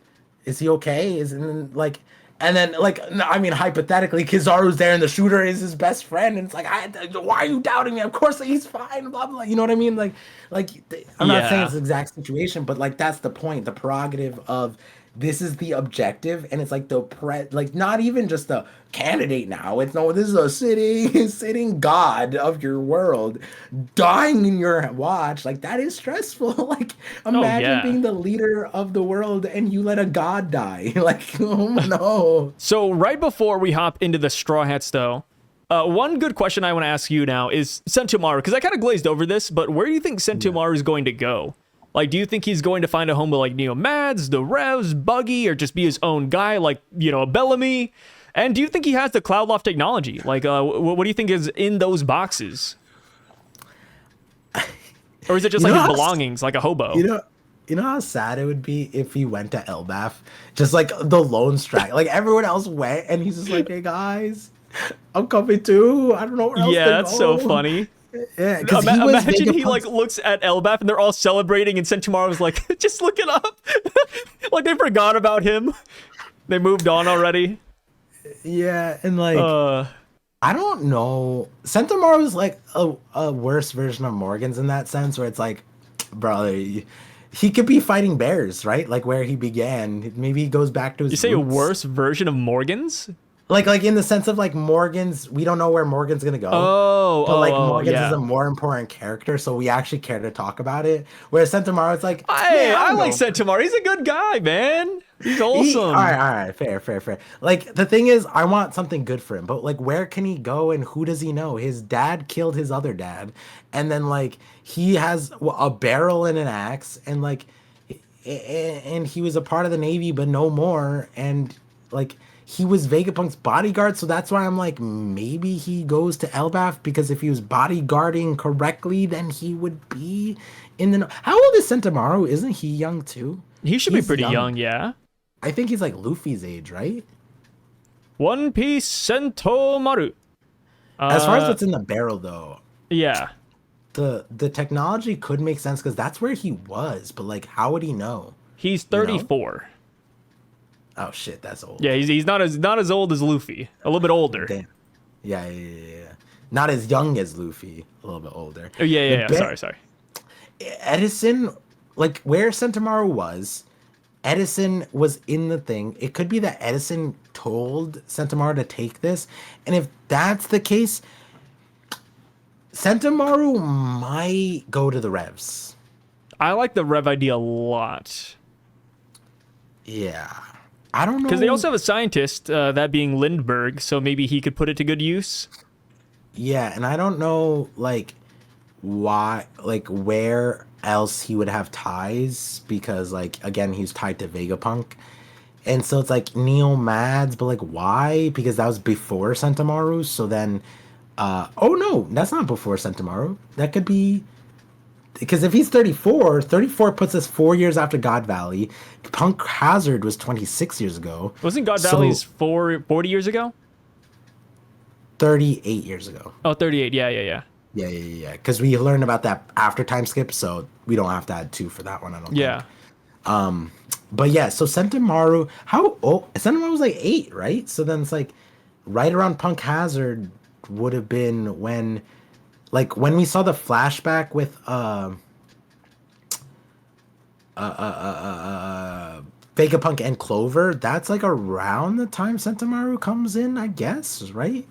Should Because he's be. like, yeah. So then it's a long time he's been with them. Yeah, Imagine he he doesn't should have have to- connections, is what you're trying to say. Yeah, he should have connections to what Vegapunk had connections with. And Revs is like a strong player in the rest of the story. So Well, if we, Here's the thing too. Wait, if Sentomaru was with Vegapunk during Punk Records, or not Punk Records, Punk Hazard, then he should know Caesar. yeah. The question is, does he go to Caesar because he knows? Oh, wait. If he has the Cloud Loft technology, wouldn't Caesar be the best person to go to? Yeah. Because he's a cloud kind of, like, he's, this is what Yeah, we've the been cloud guy, talking. yeah. This is what I've gas been guy. preaching the entire time, that, like, see, if I had Caesar's power, weather would be where I'm at, because you can control all air, any gas, and then Cloud Loft technology. Yeah, wait, see, I mean, and plus you saw how sad Caesar was after Vegapunk died. So, like, you know, I feel like if Sentomaru showed up on their doorstep, Caesar would take him in like a lost puppy. Yeah, I mean, like, the other option's hardest, but like we don't know if there's a direct connection with that one, right? Yeah. Whereas Caesar, I'm liking that one, dude. I think Caesar. Hey, Caesar's it, man. I feel it. Yeah, like Caesar or the Revs. But Oh, I how about this? do like Caesar more. Sentomaru probably, we'll probably get this in a cover story type of thing. Sentomaru goes back to Punk Hazard, and right now with Caesar with Judge, it might be that Caesar needs to pick up some of his old stuff, because that's something that he said to Big Mom too. He said he couldn't do anything because his lab was on Punk Hazard. So if he wants to do stuff with Judge now, wouldn't it make sense to, hey, I need to go back to my lab and pick up some of our stuff? Maybe. And then that's where the meetup happens. But maybe Judge has enough stuff for Caesar already, and they don't have to go back. But I mean, That's either true. way, like they could always just like run into each other in the middle of the ocean. We don't know what Judge and Caesar were doing at the time. The last thing we saw with them was in their cover page story. I mean, we saw their reactions during the message, but during the cover page story, they clapped hands and they were thinking of Dr. Vegapunk. So I was always under the assumption that they were nearby or would be on their way over here. So maybe they're on their way here Just now pick to them pick up. Yeah, imagine they come here like for the exact scenario that you listed for Punk Hazard. They do that for Egghead Island. They're like, oh, like let's pick up some of Vegapunk's old stuff and just have True. it. And then they run into Sentomaru that way. Yeah. Maybe it's kind of like their logic is they know Vegapunk really well because they worked with him. Yeah, that's also true, because like now that I think about it, like bringing together the people that mourning about Vegapunk, because Caesar was kind of mourning about it too, maybe from a different angle, because his like rival and like his like goal of surpassing now just ripped out of his thing. But the other thing is, it might be that they are knowledgeable that like Vegapunk's the type of guy to like leave something behind. Yeah. right? And he did that at Punk Hazard. He left that devil fruit. And so like maybe they're like, yo, Vegapunk might have left something there. Let's go pick it up. You know, it would be really cracked if like you know the Mads ship that Dufeld had? Yeah. If like they all knew where that ship was and they just all came together on that ship. That would be They kind of just pour one out, yeah. Yeah, like it might be that Sentomaru knows about that ship too. Yeah, I think that could be a case. I mean, either way, I do like... At first, I was kind of like 50-50, but I'm really enjoying the Neo Mads route a lot now. Now that we kind of like talked about it. Yeah, I'm in agreement too now. Never mind about the whole worst version of Morgan. Nah, this is straight up. I'm on cloud 9. Let's go. Let's go straight to Caesar, And boy. the thing with Sentomaru is that he definitely needs to ally with somebody. Yeah, Because right now, if Sentomaru doesn't ally with somebody or like ally with a Yonko or a faction, he's just gonna get hunted down and he's by himself. Like that's kind of cursed. Also, Like that's why Mihawk joined Cross Guild. He's like, there's a lot of Marines. This is gonna be endless. Cross Guild, hell yeah. also, remember we talked about like Vegapunk going to Neomads, and like now we know Lilith, York, they're the survivors, and we know where they're at. Yeah. Sentomaru being Vegapunk's assistant, he would be so cracked in Neomads because he would just like, are you stupid? Like this is how you're making clones. You know what I mean? Because he knows Vegapunk stuff. So like maybe just off of just Wait, whoa. A minute ago you called Sentomaru the ugly stepchild that has no value. No. I didn't say. Whoa, I never called him the ugly stepchild. I said the worst version of Morgan's in the aspect of we don't care that much about him. We don't care about Sentomaru? Oda barely cares about him either. Look in the first panel where we see Sentomaru. He's literally a blob in the ocean. It's a scenic shot. It's a scenic shot. When I saw the thing and I just saw swip, I was like, what's happening what's happening in the water there? I can't believe you hate Sentomaru that much. Wow, you went from I hate Sentomaru, he's worthless, nobody cares about his story or where he goes, you know, this bird brain is better than him, and now you're like, oh, I love Sentomaru, yo, he's gonna be really great with Vegapunk technology, Vegapunk's assisted with Neo Mads, he's gonna boost their tech. Like, that was you, you switched. No, I didn't switch that hard. I switched, not that hard. You said bird brain for Morgan. That's crazy. Nobody said that. Oh, sorry. You said bird brains with a dumpy. You said the dumpy part with Moria. No, you compared. You said gazooks. Look at that keister. No shot. No shot. I heard you. I remember that. Sentomaru needs to stay in the story. Amen, brother. Oh, you know what'd be crazy? If they make their new clone model Sentomaru. Oh, yeah? Yeah, he would be a good model, right? Yeah. Low key, he has a weird buccaneer body a little bit, which like wait a second, you know me? If we didn't know he was human, he could totally be a buccaneer. No, but like, what if he is? Because you remember Vegapunk talking to Kuma? He said like, "Are you Buccaneer?" And then Kuma basically is like, "Yeah, what about it? What do you know?" And Vegapunk's, "Well, I have a theory, but I don't have enough samples." So that means that he's run into Buccaneers. I'm sorry, I'm profiling. You're profiling hard here. Sentomaru looks hella Samoan. Yikes. Yikes. Okay, Par. Well, now that Par is done with his racist tirade, going to Akainu, do you think he's killed a best friend? Oh, yeah. I forgot about that. Yeah. No, I don't think he has, and I think that's why Kizaru is kind of teasing him too. Mm-hmm. Like, well, not teasing, but like, hey, have you ever killed your best friend? Because Akainu could not kill Kuzan. Like, I went back to the chapter where Jinbei talked about the whole, like, feud between Akainu and Kuzan. Yeah. And Jinbei said that because, they were good friends, Sakazuki couldn't bring himself to kill him. It's verbatim. Both parties were severely wounded, but even Akainu could not find it in himself to slaughter the one-time ally who lay helpless before him. Sorry, I'm, like, zooming in really hard. Aokiji staunchly refused to serve under the command of Akainu, so he left the Marines afterwards. So yeah. So pretty much, yeah, like Akainu could not kill a friend at the time. He gave him mercy. And I like this because I like parallels.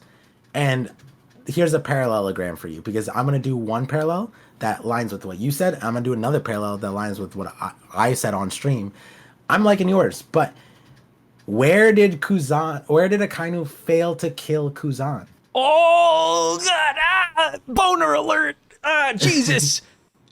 Punk Hazard. That's so crazy.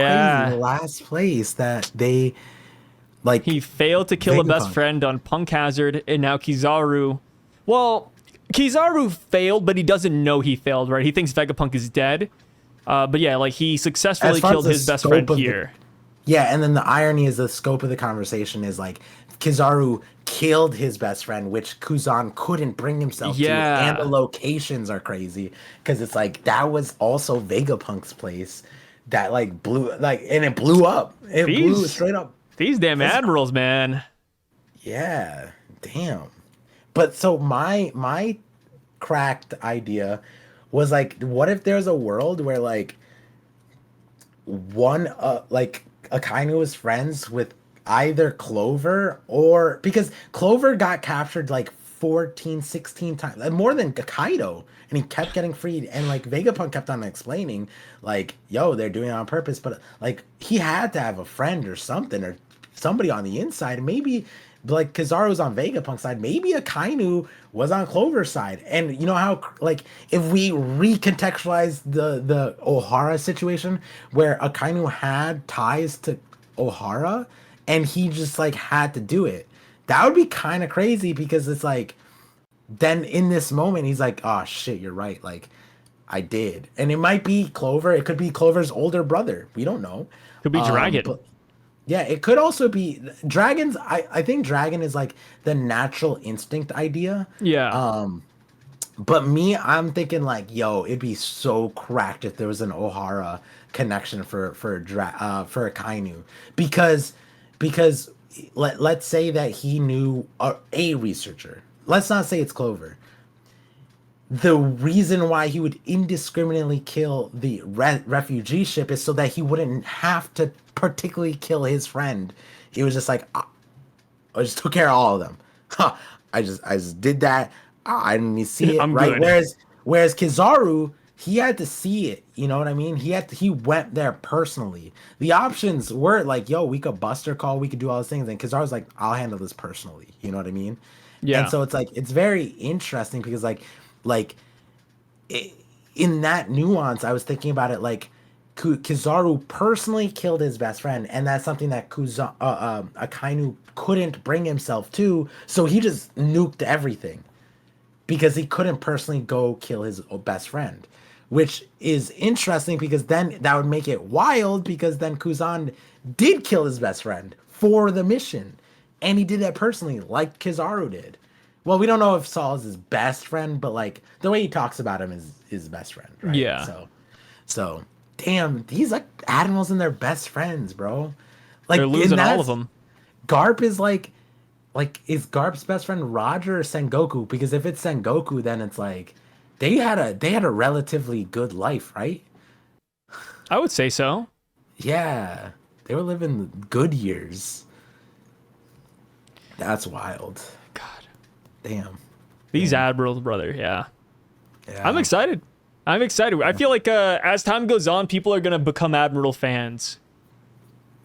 I just think that it's weird that people aren't excited for the Admiral story. Like, whether you like the Admirals or not, like, as your personal, like, characters that you align with, like, their stories are so cool. What are we talking about? Yeah. Yeah. They're not bad. And we know that Oda is going to cherish them, right? I mean, that's what Oda said about Akainu in an SBS. He said he wants to cherish Akainu while he has them. Yeah. And they're like, all based off real actors, too. His favorite movies, so it's in the cards. And like, if there's any comparison, it's Kuzan. Like, look at where he started, where he just, like, neg-diffed Luffy. Luffy sacrificed himself for his crew to survive. Then we get the backstory. He puts Robin PTSD, but he saved her. And now like O'Hara's the linchpin keystone moment of like everybody's story. Like that was an admiral's specific story. It's 100%. And it's like that's going to continue. Like, yeah, I think people just don't like. I mean, it's the whole like Pirates versus Marines thing, right? A lot of people just don't like the Marines because of that. yeah. And then, of course, like when it comes to power scaling, the community gets really toxic between like admirals versus yonkos and stuff like that too. Yeah, that's where. So I think that's Yeah. where a lot of Marine hate comes from, because like just the arguments people have online. Which Yeah. I mean, I try not to associate myself too much. Like sometimes I'll throw an opinion out there, and it's like, oh, like Sai likes admirals. Of course he's gonna have this opinion, but it's like, oh, they're good characters, guys. Come on, they're fun. Yeah. And Dude, I agree with like- some of them too. Hey, Akainu, my guy. So It's literally 4 pages of character development. That's all it took. Oh, yeah. And it's insane. and the it's thing with insane. Kizaru is that we knew all of this already. Like we've been talking about this over and over, but we finally Me and have it like you. being said. There were some deniers for a long time. I don't know how many times we need to see Kizaru be like, please make it stop. Like, It gets like more and more obvious as the chapters go on too, right? At first it's like a wince, it's the glasses. Ooh, I should have brought darker shades. And then it's like, hey, I'm really wounded here. And then now like he says all this, and it's like, I'm sure somebody out there's still spinning it though. It's all good. Yeah. Yeah. You can't convince everybody. I Like think is Big News the Morgans. moral of the story. Yeah. Yeah. I mean, people still think Spinning the Earth is flat, right? Hey. If they can make it, I'm sure Kizaru deniers can still make it too. That's Yeah. it can Kizaru happen. heart deniers. Yeah, Kizaru heart deniers specifically. Yeah. Yeah. So now moving on to the next controversial part of the chapter. So from my understanding, you don't know this controversy. Maybe I do, but I don't. So it takes place in this next page. So we go back Okay. to the Elbaf and Thousand Sunny, and we see Zoro, Jinbei, and Frankie, and they're all chilling. They're kind of recapping Egghead Island, which is kind of funny. And Zoro says a line on the bottom left. He says, "It's pathetic. He's an emperor now. An old man dying shouldn't affect him this badly." Have you heard the other translations that came out initially? No. All right. So it's because there's nuance in what Zoro says here. And from my understanding, TCB is correct with what Zoro is saying right here. But The more correct. yes, early translations, rough ones, even the translator who initially translated this came back out and said, "Oh, sorry guys, like I made a mistake." But initially he said, "It's pathetic. He's an emperor now. He shouldn't have let this old man die." Okay. So you can see like the difference between it. Like in this one, he's like, "Oh, like why is Luffy so beaten up, right?" But in the other one, it's like, "Oh, like Luffy's a bum. Like Luffy really let Vegapunk Yeah. die. What an L." So for I think 2 or What's the 3 hours, when that translation came out, people were just going back and forth. They were calling Luffy a loser and saying that Zoro needs to like, be the next captain and stuff like that. It was pretty toxic. You weren't there for that, which is fair because it's like a spoiler thing. Yeah. But people were fighting tooth and nail over that one. And now the translator who initially said it came back out. They're like, "Hey, that was a mistake, my bad." And then of course TCB went with this translation, which is the correct one. Yeah. But yeah, it was like That's a so whole silly. yeah, it was a hellish like 2 to 3 hours where like people Isn't are that going just the- nuts. Isn't that just the ZKK fans taking advantage of a situation? I think so. And the craziest part too is that even with that wrong translation, you know that it's kind of a nothing burger because by the end of the chapter, Zoro is right beside Luffy, throwing up some alcohol and smiling. So it's like you Yeah. know, like there was like more to it than that. Like there was something wrong there.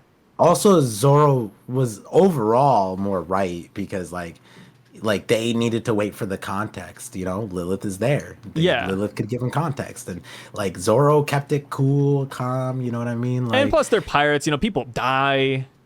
yeah. It happens, man. Now, like, did Luffy need to be as upset? Maybe not. But, like, it also is weird. We talked about it last chapter. Like, they literally have a corpse of an old man right there, and they didn't even acknowledge it yet. Well, they like- did, but, like, not like Sanji was. So it's like, Yeah. do we want a party yet? Like, Yeah, can we last let episode, this- or not last episode, last chapter was strange because they were all partying. Luffy's like, "Hey, put me Yeah. down. Like, wait for me." And then this chapter, it's like all mellow again. So how do you think that happened? Like, they were like, "Hey, hell yeah, shots for everybody."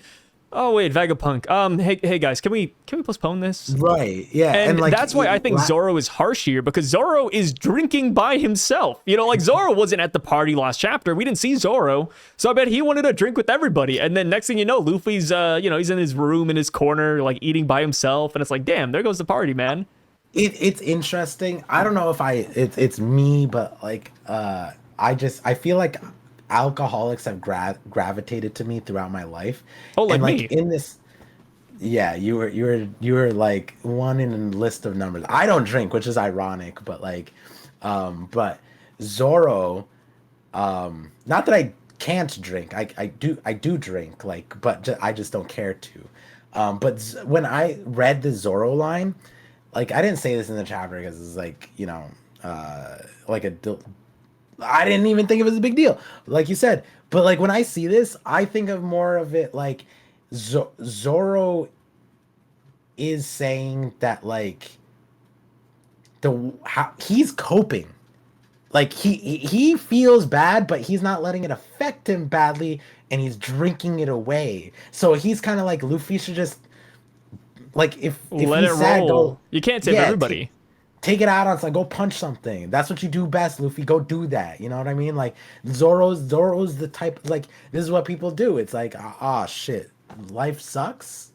Just drink it up. And it don't wasn't be like depressed. It wasn't like a Yasui situation too, because Zoro was like pretty upset at that, right? Yasui died, he got shot. It was very unfair, and then they had the whole thing with the Smile Devil fruits. That was a whole thing. For Vegapunk, I'm not saying he deserved it. Don't twist the words, but like he kind of brought this situation upon himself by researching the Void Century and everything. So it's like, yeah, like it's a very different scenario. So I do understand Zoro here, and I thought it was really funny how this line just had so much controversy behind it initially. Yeah, we're gonna get to my controversy. Oh shoot! Oh no! Yeah. Get to it. So Go to keep it. it going. No. Keep just. Okay. So next page, Lilith wakes up. She's adorable, dude. I don't know what it is. I think it's the messy hair. But Lilith wakes up, and we get a beep beep going off on her ear, and she pretty much says that she has all the information that the Straw Hats were going to tell her about the Vegapunks. So we can infer that the other Vegapunks are living within her or living within Punk Records, and she can still communicate with them. Yeah. She starts crying, she gets hungry, and they prepare a buffet. Luffy's eating some grapes. I'm going to speed through all of this too. And then Lilith says, hey, Luffy, you're upset because your promise with Vegapunk didn't go through? Well, here's the thing. Everyone is actually still alive. And yeah, that's pretty much it. I mean, Stella's still there. Pythagoras is there. Edison is there. They're just living in the clouds. Which kind of goes back to what we talked about a long time ago, right? Like, even if Stella dies, I bet if everybody connects to Punk Records, we're going to get, like, Vegapunk AI. Like, he's just going to be there, like, as a Windows assistant. Like, hey, welcome in. Welcome to the internet. Towards the end of the chapter, she says to Luffy, don't be so glum. And I was like, does Lilith talk like that? And we know that each Vegapunk has a different linguistic like mannerism, right? Southern stuff. So I was wondering if in the katakana, or not katakana, in the like kanji, we'll see that was like someone else, like their mannerism, and it might be that later on throughout the story we'll get with Lilith, we'll see her code switching from how each one talked, and it won't be like super in our faces, but eventually it'll start making sense. And it really stuck out with me when she said glum. I was like, that doesn't sound like Lilith. That just so so we know, yes, that like all the Vegapunks are in her, but in what capacity and how is it happening? And the beep beep, the thing, we're assuming like Atlas did something there, and what we also see is now she has the ability to eat on her own, so disconnected from York. And it makes you wonder how much, York is still separated. York has Punk Records.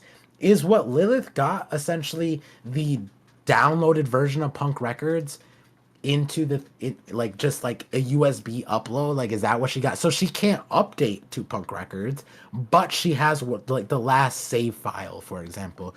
And I'm like, that would be interesting. There's a lot of interesting ways this could go down, but yeah, like I think one of the biggest notes there is that Lilith's personality might change, and my thing about that is I think I said it last. No, yeah, we talked about it last chapter. I said it in full. I was saying that York might be like a double agent, and that might be even more important to say if Lilith carries all the other Vegapunks except for Greed, and Greed is isolated. I think that would goes a long way into like the conversation we had last week and this theory that I'm talking about, where if Lilith or if York's Greed is isolated from everything else, what decisions does she make? But also, this all implies that Vegapunk like prepared something along the lines of this ahead of time to give her, because this isn't something you just spur of the moment, like, oh, like we could just give her every. That doesn't sound like a spur. That sounds like I a preparation thing. I don't know. Like this is so like strange, and Yeah. I kind of fall on the notion that she's still connected to Punk Records. Like I But think she's too that's far, because even Vegapunk said that there's a distance thing and she doesn't have the Apple thing, right? yeah. I mean, but she has the headset. I don't know like which one is better, the headset versus the Apple, but maybe the headset is her one connection to Punk Records, Yeah. and York or not York, Atlas simply just turned on stealth mode. Like I brought this up and I was like, guys, like this is really like weird. And I was like, we don't know why this is happening. Like we don't know anything about this. And then plus she says she's hungry. So does that mean she's fully disconnected from York, or can York just not see her? And people are like, oh, but the switch, right? Like, Atlas flipped the switch. It's like, yeah, but we don't know what that switch did. Like Yeah. we know that York can't track her, but outside of that, like, is she still connected to Punk Records and just not connected to York? Maybe something happened to York. It's kind of a mystery still.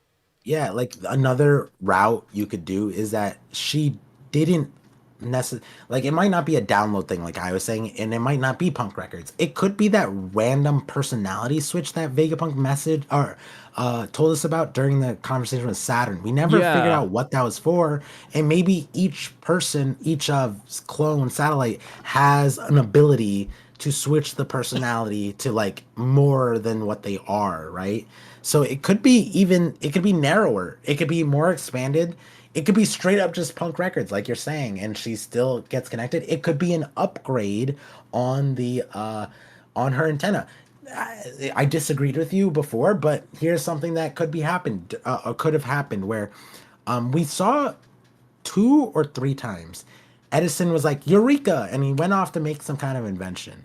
Now, something that Yorick told us was that the broadcast Denden Mushi that broadcasted to the entire world was something they developed recently. If they have a Denden Mushi that is able to connect to the entire world, then hey, maybe you're right. Maybe what Alice did was gave her a connection to Punk Oh Records. my god, it's a VPN. Ah! Yeah, yeah, like that. Yeah. Exactly. And it's able to, like, how the broadcast Endemushi was able to hack all the things and then bypass the network and connect everywhere. Atlas enabled that for Lilith's thing, and now no matter where she is, she can connect back to Punk Records if she so chooses to. And it could be that one of the moments we see Edison like invent something new, it might be related to like, hey, where is this Vegapunk? Or where like it might have been like something related to like benefiting them having more of a stealth mode or something like that. I don't know. I don't know. But as far much as me giving other options, I could see the one you said along that front. There's so many ways they could go. So many ways they could go. Yeah, we need to see more of Lilith outside of this. We need to see what more of her tendencies now, right? Like, Yeah. will she have a eureka moment? Will she start writing things down and taking down data? Will she be logical? I think that's going to be the main thing moving forward. And I'm kind of glad that she's still with us, right? I'm glad we're not just like shipping her off and she's gone already. Yeah, yeah. And there was, I think I'm trying to find it right now, but the reason why I was saying that premeditated Lilith situation is because from the very beginning, Vegapunk or Oda had Vegapunk isolate Lilith, and I'm forgetting what chapter. It was like 1070 I thought it was 1071 or maybe 1072, where he goes, I have a mission for you. Or maybe it was later on, but he tells Lilith specifically, I have a mission for you, and it gets cut off. We don't see it anymore. And like, if that's the case from back then, he said that, then that implies that this whole whatever situation Lilith's in right now, I feel like the note that Vegapunk left himself for the future Vegapunk, that was kind of a similar situation where this was like a note for Lilith to get later on. The question is, how did Atlas know to do all that? Because from what we know, the three were Shaka, Pythagoras, and Stella, Edison and Atlas were out of the loop. York and Lilith also out of the loop, but York being the traitor, and then Lilith being the mission holder, and the intentions were to leave as many Vegapunks in the dark as possible, I guess, by being in stealth mode and wiping the memory. So then it's interesting because, like, how did Lilith get, or not Lilith, Atlas? How did Atlas get roped into this? And how did she know to give Vegapunk or Lilith this thing? And I'm not saying it's impossible. I'm just saying that it is an interesting thing because it's one of those. I said it last week. I'm saying it again. I'm going to be continuing to say this. Vegapunk dying, Stella dying, means nothing. Obviously, this chapter 100% fully says that. But what I mean by that is like the 6 days of gap, the decisions that Vegapunk made. I feel like we're going to come back to it and we're going to learn more about it. Like even in this moment, Lilith said like, "Oh, I know everything now." It's like, what does she know? What did Stella do? That like completely changed her perspective, it is all very interesting because I feel like even if you were to like accept the circumstances, like I feel like the scope of a Vegapunk planned for was way bigger than Egghead. I feel like it had to pan out way past Egghead. That's just where I'm at though. Oh yeah. Like we talked about it earlier, and I know you were being for real about it. But just like how you think that Ben Beckman is going to pop out at the end of One Piece and say, I planned all of this ahead of time, I think that Vegapunk's going to say that to the Straw Hats. Like, maybe he's going to say, I planned this all out. So you're on the Ben Beckman train. I think you call him, like, Magnus Beckham or something. No, revisionist history is and crazy. I don't... What are you talking about? Amnesia, sorry. I think that Vegapunk is going to be the mastermind behind all of this, right? Yeah. Yeah, and I wouldn't even be surprised if we hit Elbaf and there's going to be people there that are waiting for Vegapunk too. Because he's been here before. Yeah. But before we get to the perfect segue you set up, and I want to destroy it right now because you did that to me. You forgot whatever. Now let me go to the controversy. Did you notice the most egregious thing ever? Usopp doing the pog face. No. Nami having the exact same pose in this chapter as she does when she saw her bounty poster. It was Chopper. Chopper goes, Luffy's been beating himself over what happened. He's so down, he's only had 5 bunches of grapes.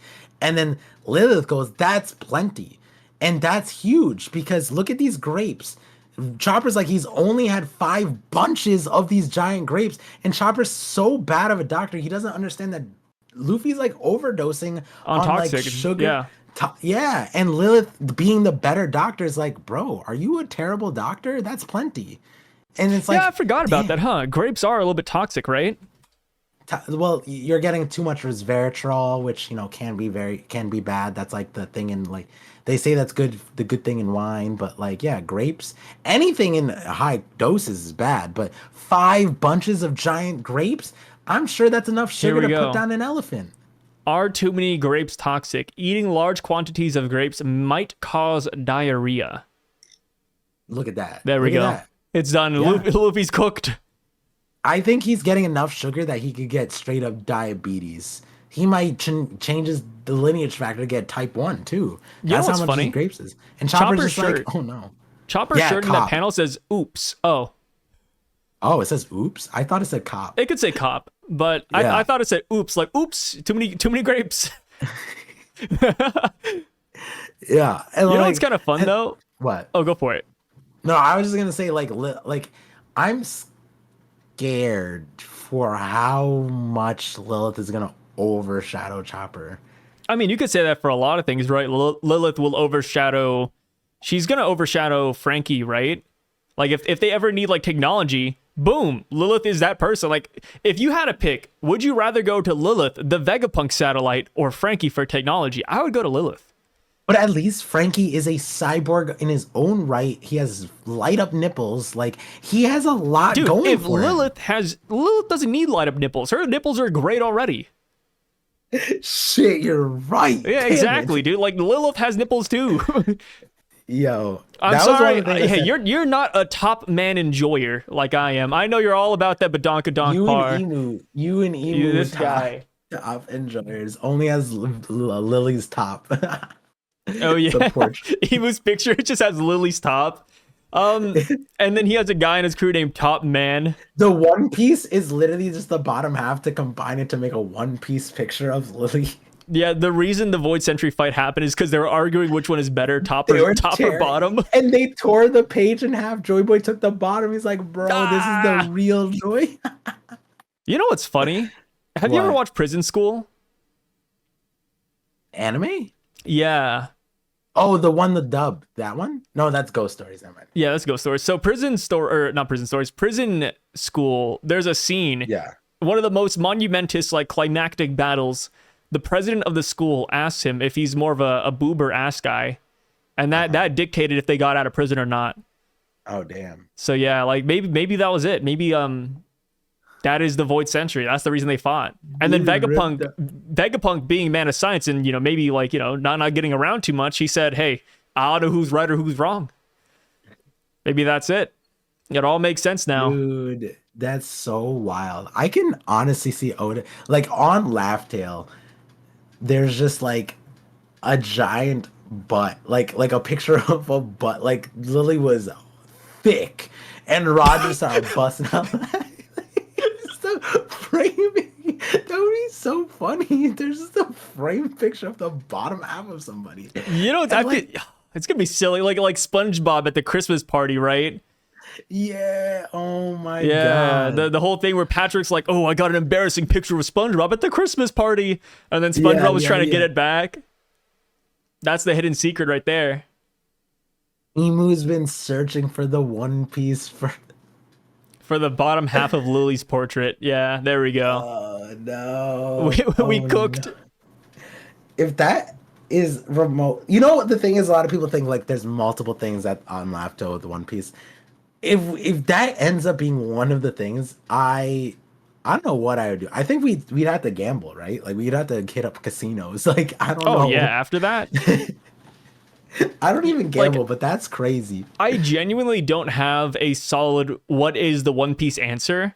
Yeah. So because I don't have anything I'm sold on, I might just have to put Lily's cheeks as my number one answer for now. It's a placeholder, but hey, maybe it's a Hail Mary that lands. Yeah, like did Roger have any girls on his crew? Because like a bunch of dudes sailing. Wait a up minute. to- One That Piece would- Roger like- Pirates. Let me see. Did he have any? I don't I'm- think he did. Like I'm thinking about like Oda in the SBS. Every time he brings up ass and cheeks, he's laughing his ass The off. only like, girl was Toki.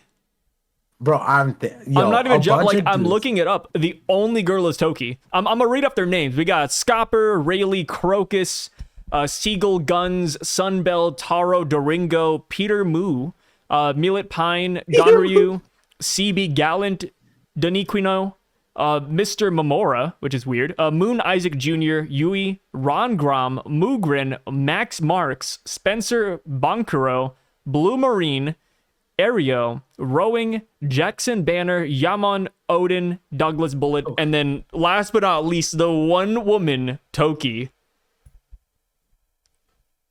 a bunch of dudes. A bunch of sailing guys. for Sausage years. fest, dude. Holy Sailing for crap. years for a dream with a dead man. Dead man made his entire life mission to find this island and the treasure. They roll up. There's just a Wait. picture of cheeks.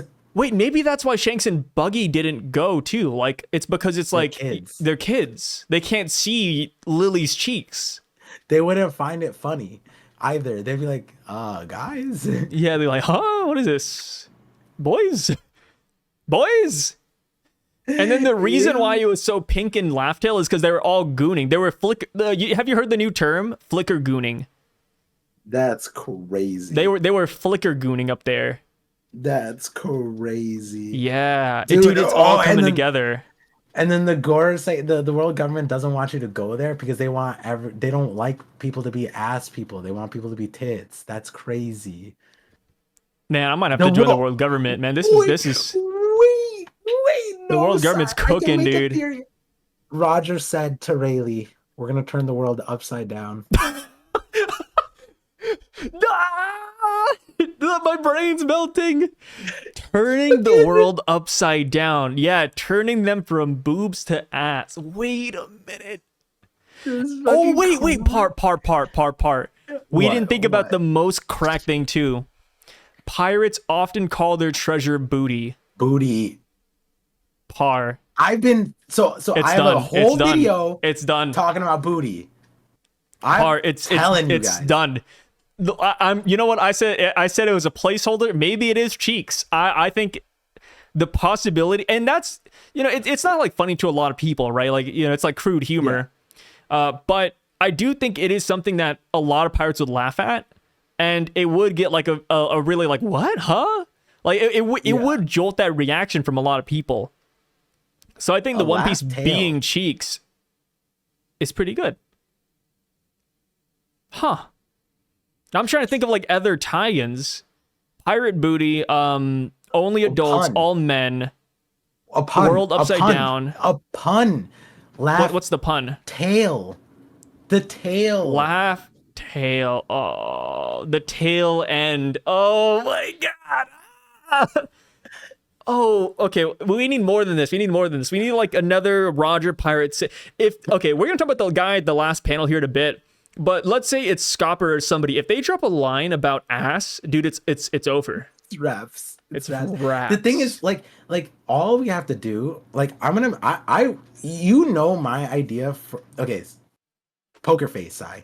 You know what my idea is for the One Piece and how adjacent it is to what we're talking about right now. Yeah. So you know why it's in my best interest to make this video first because it's so funny. But all we'd have to do is stitch all the SBSs where Oda talks about butt cheeks, bro. Because he does. Insane. Oda does talk about tits and ass a lot in SBSs. It's in every SBS, literally. Me and my best friend, she calls me to like we're working whatever, and she's like, "What are you working on?" I'm like, "I'm working on a script. I'm just doing research right now for it, like research, like looking at panels, right? Not making it crazy." It's like, "Oh, what are you reading right now?" And so I'm dead ass staring at the note of this chapter, this volume. I don't remember what volume it is, but the note goes something like this. It's something like,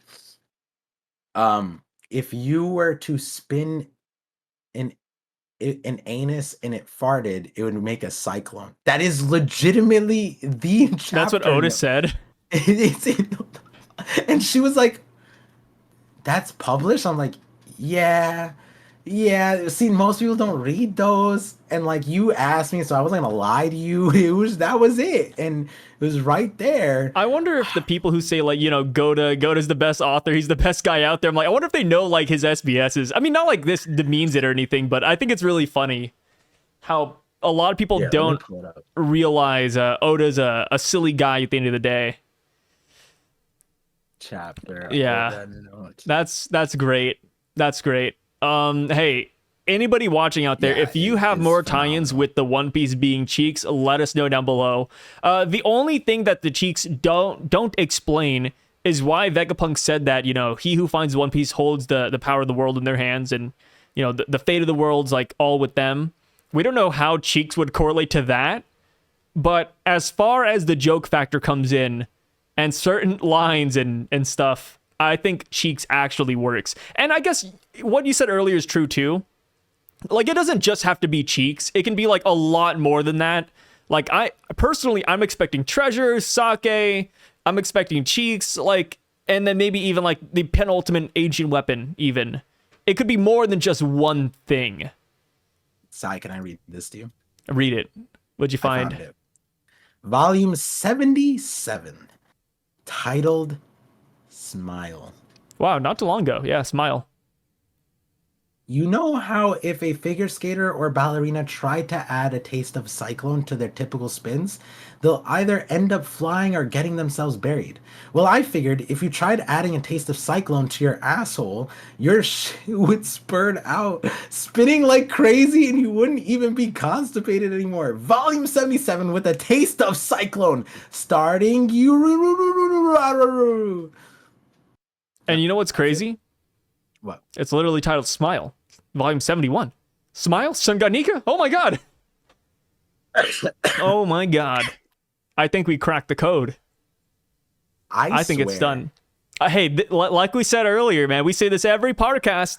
People watch to this very moment just for this great, like one great theory per video. This is it. Yeah, Forget everything we talked about earlier. This is the theory. I gotta memorialize this, but I gotta figure out what sponsor to put on this one. What sponsor? The Harry's bidet Razors. sponsor. Harry Razors. Oh yeah, I should Yeah, end up yeah, like yeah. Harry's Razors or Manscaped. Like, Yeah, Manscaped. That's a good sponsor for this one. yeah. See if they. Hey, I have a video talking about bottoms. You in? Would you? Well, yeah, the segue was. Are you It's gonna be down? great, you guys. It's gonna be Dude. fantastic. Dude, oh my god. And like, let's say Laugh Tale's at the bottom of the ocean, you know what I mean? Like Davies Jones lockers at the bottom of the ocean. That could also, there's so many things about being at the bottom that's so crazy. Like also Emu's at the top of the world, sitting on the top of the throne, you know? It's crazy. Yeah. This all started like from it. the joke of Joy Boy and Emu fighting over the picture of Lily and just ripping it in half. Yeah. Like that's such a meme thing, but like Oh. If it's Mother Caramel's frame, but like different, you know? if we get to Marie Joie and all the women are busty, I think that's another point we could add to the list.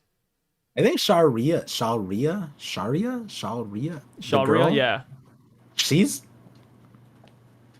got something going on, I think. Yeah. I think this might be this might have to be a theory we put in the back pocket, kind of like our other iconic theory of Stop. No, I don't know which one you're gonna pull out. I don't want it. our other iconic theory of Vegapunk turning into a dog. Okay. Ben Beckman showing up at the very end saying, "I planned this all along." This goes in line with all those theories. Can you believe in this same video you you unironically said, "Oh, Ben Beckman could be eyes and figure out everything," and then you gaslight me over it with saying that, like Vegapunk's gonna do it, which is legit. And in that same thing, we're saying the One Piece is ass cheeks, not even like an actual physical girl. No, it's like a picture of some girl. It's not even that. It's just like. This is no gaslighting the here. island was pink because of flicker gooning. I wish YouTube wouldn't suppress it if I just titled this video flicker gooning. Like, and then it's like, no shit, no wonder the Rogers Pirates were laughing, crying hysterically. Like, they were flicker gooning, of course. they were flicker gooning. I like how gooning has like evolutions now. Oh, Dude, man. I can't. This is so. Yeah. This Like, is so good. Wait. Didn't Roger specifically say, "What a tail, Joy Boy? What a tail." Joy Boy, what cheeks you messed with. Those were great.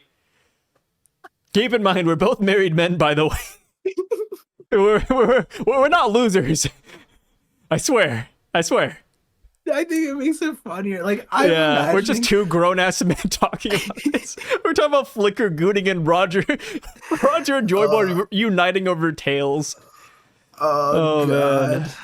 that's One good. day our wives will be in the room together, like saying, like just acknowledging that we're fucking psychos. Yeah. So after Lilith tells Luffy that everybody's still alive, they have a complete 180, and they're partying in the very next page. It's crazy. It's crazy like the switch up. I The didn't even switch notice up Robin is was there. insane. Yeah, Robin's there hugging Chopper. She's like, "Hey, we're gonna see Saul pretty soon," and she's in that. Well, she's in like a high. She's really highlighted in that last page, actually. No, yeah, in the last page, I didn't see Robin there. Also, in the other page, she looks like Boa a little bit when she's hugging Chopper. Oh, she kind of does, huh? Yeah, she just needs the earrings. Oh man, but yeah, like they're all celebrating. It's all good, and Luffy kind of drops an ominous line, which I didn't really talk too much about during my chapter review.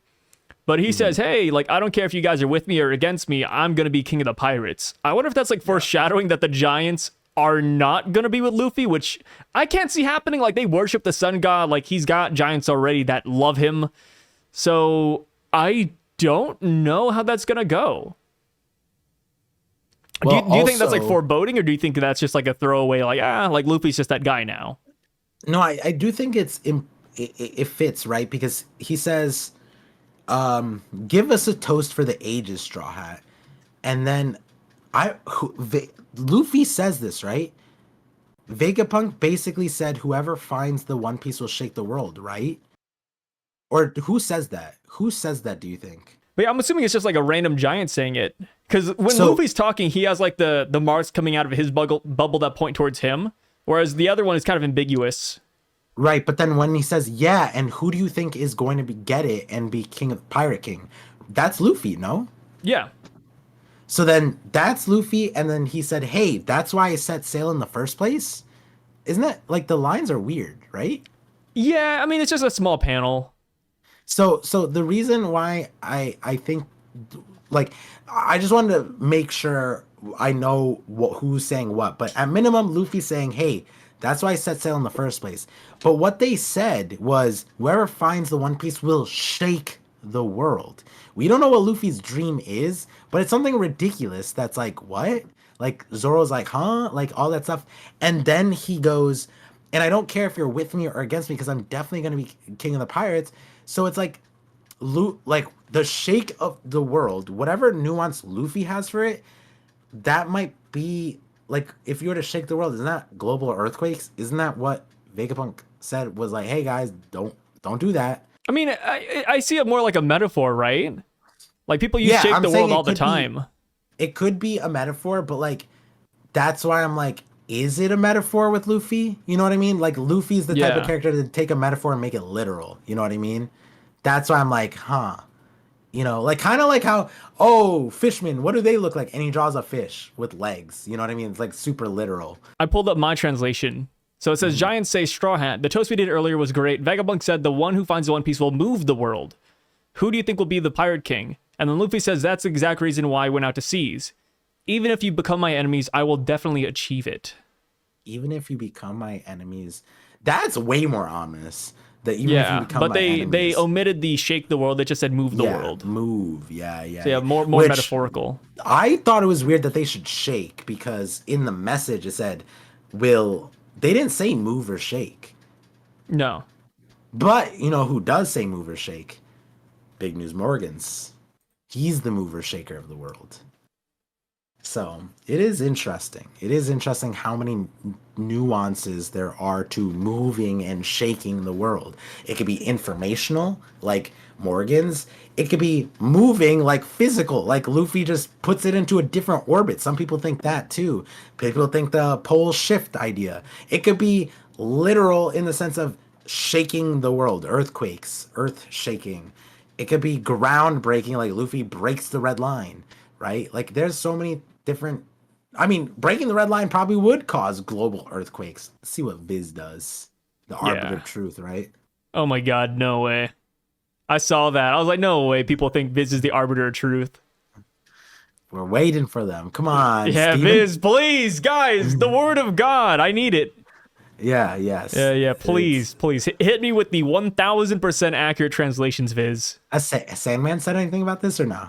Probably not. This No, isn't not like a yet. focus. Sandman mainly just takes like requests for translations. Yeah. So now we move on to the final panel of the chapter. Heavily debated, heavily talked about. We got somebody sitting off the coast of Elbaf, and they simply say, "Come on, then." We see that they're drinking some alcohol or drinking whatever. It could Or be a holding a spyglass, sword. actually, Or holding a sword. or holding a sword. Yeah, that could be it too. Like if he's saying And come on here and he's just like holding it up like that, you know? yeah, and they also possibly have a bamboo hat based on how like round the top is. And it's either that or I they have know like it. a really rounded head. And I That could know also be we're it. going with it now. Yeah, I mean, I'm gonna say Shiki. I'm gonna say Scopper. I think those are my two options right now. I wouldn't mind a new character too, but I think those are my two main picks for this character. Where do you fall on it? Okay, so let's do process of elimination first. Yeah. Or not process of elimination, but let's eliminate. You and I both don't think it's a giant. Yeah, no, I say no giant. I say because the wrists. I say because of the hat. Okay. If it's a Alright. bamboo hats are not native to Elbaf. They're not produced there. It's all about the Norse attire. So the hat, if it is bamboo, it doesn't make sense as to why they would be an Elbaf warrior. And my thing is, you look at all the giant's wrists, Oda draws them super thick, and we get the proportion of the knee there because he's like sitting. And so it's like that the only person who has the only giant would be a female giant. And there is one, there is Gerd.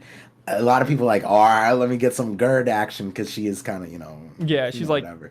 Mount Everest from Yo, My Hero people were trying Academia. to tell me Smoothie over Gerd. I'm like, bro, Smoothie's taking too many L's. Gerd is fresh. Yeah, Plus, she's like a Gerd- librarian Yeah. girl. Yeah, she's got no L's in her record, thank God. Yeah, only her L is her name. I don't know who named her gastroesophageal reflux disease, but that's messed up, okay? Because that's what GERD stands for, famously. So, okay, we're not on the Giants front. No. I heard a lot of people saying giant. I don't think it's giant. On that front, let's get a little more specific. Absolutely not Saul. Not Saul. Absolutely. Absolutely, yeah. Absolutely not Saul. Because why would we silhouette Saul when we saw him already? And his wrists are thick as fuck. Like, this is not him. There's no Yeah, shot. it's not him. And plus, like, the come on then. Like, what is he waiting? He's really just waiting for Robin at that point, right? Yeah. Like, And come that's on weird. then. Like, It sounds like he's addressing like a whole group. just hit us with the Dereshi, she, and then boom. That's it. Yeah. Yeah. Okay. And we've never so- seen Saul drink, too. I mean, I bet he does drink, but, he's a scholar. He's a scholar. Right. It's not Shanks. No, it's not Shanks. It's not Shanks' twin brother. No. All right. And we're not saying these ones. We're not saying it would be crazy if it was Shanks' brother, just like masquerading as Shanks on there. That would be wild, but probably not.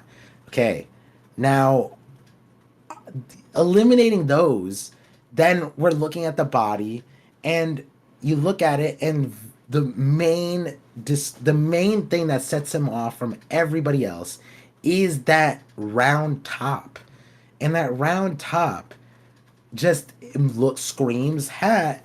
And the thing about it is, like, it's not just the hat. The thing is, if it is Shiki, then you go to chapter 631 and it's literally the same pose that Oda would have last drawn Shiki in, which is he's sitting back to us on his, like, cross-legged, so his knees are up, the same, almost same angle, holding a cup and has the hat.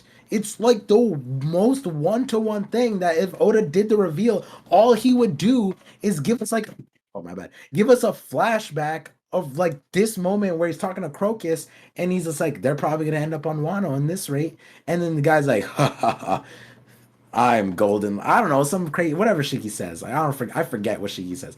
But he ends up there and he's just like, and the other part of it is like you said, I think that dialogue does matter because you have to recognize whoever is saying this is so audacious that they're receiving a Yonko while sitting on a Yonko territory casually alone saying, "Come on here." Who could do that other than like a Rocks pirate or like a Rogers pirate? And Shiki fits that 100%. Yeah, and plus I kept on bringing it up too, but Shiki just had an SBS question answered about him and how canon his story is.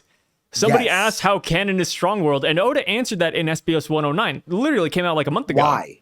Why would he out do of that? nowhere? It's because he's setting us up 100%. We saw Shiki at God Valley just 30 chapters ago too. I feel like they also mentioned Wang Ji not too long ago. Like this is, I feel like a Shiki, and sitting in that crisscross applesauce stance too. Like Oda's hiding the legs. Like if this was anybody else, they could be standing. But that stance specifically, I think, is to hide his sword legs because that would be just a dead giveaway. Yep. And Shiki, I think chapter 0, he also was sitting like that with Whitebeard too. I'm pretty sure. When he was telling Whitebeard like, "Oh, I have my 20-year plan." Because he has to, because has legs, swords for legs. This guy, like that's his thing now. So exactly. I'm looking at the Whitebeard chapter 0 panel, and Shiki not only is sitting the exact same way, but he also has a bottle of alcohol with him too. And the thing is, like, it's not bad. In order to be on Elbaf, you have to be one of the strongest people established. Yeah, because most people can't fight giants like that. Like most people, apparently not even Gorosei can handle Oimo and Kashi like that. So like, if you are on Shanks's territory, you have to be like, think about it. Shanks is, I'm not gassing up Kid. Kid couldn't make it to the island. Kid could not make it to the island. He was blockaded by the weakest pirates.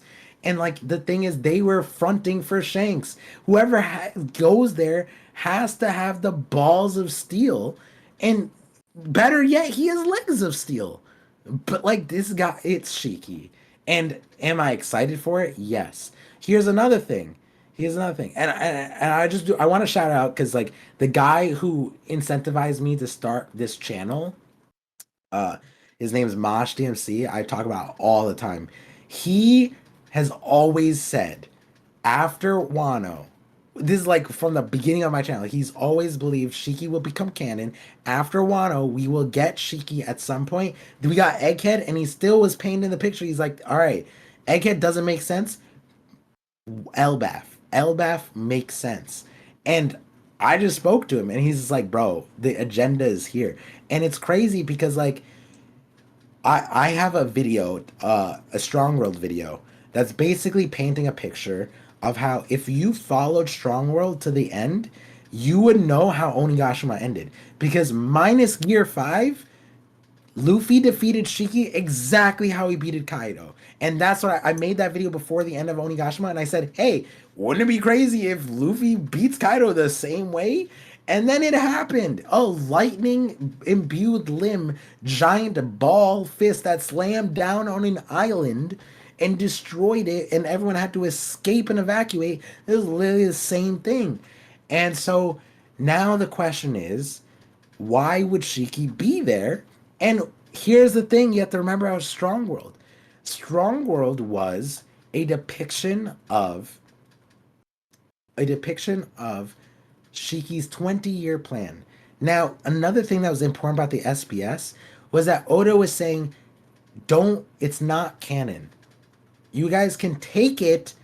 You guys could force it to be canon if you so wanted to, which I want to say, I there was a reverie where I had to combat a bunch of creators and be like, it's not canon, guys. Like the timeline doesn't fit. And I got a bunch of pushback. Now we have an SBS, and he said, no, it's not canon. And why would he come out right now in volume 109 to randomly just be like, hey guys, psst, that whole story about Shiki is not canon? Why? Because now he's setting us up for the canon story of Shiki, which, go back to Strong World, his ploy, floating islands, one, sure.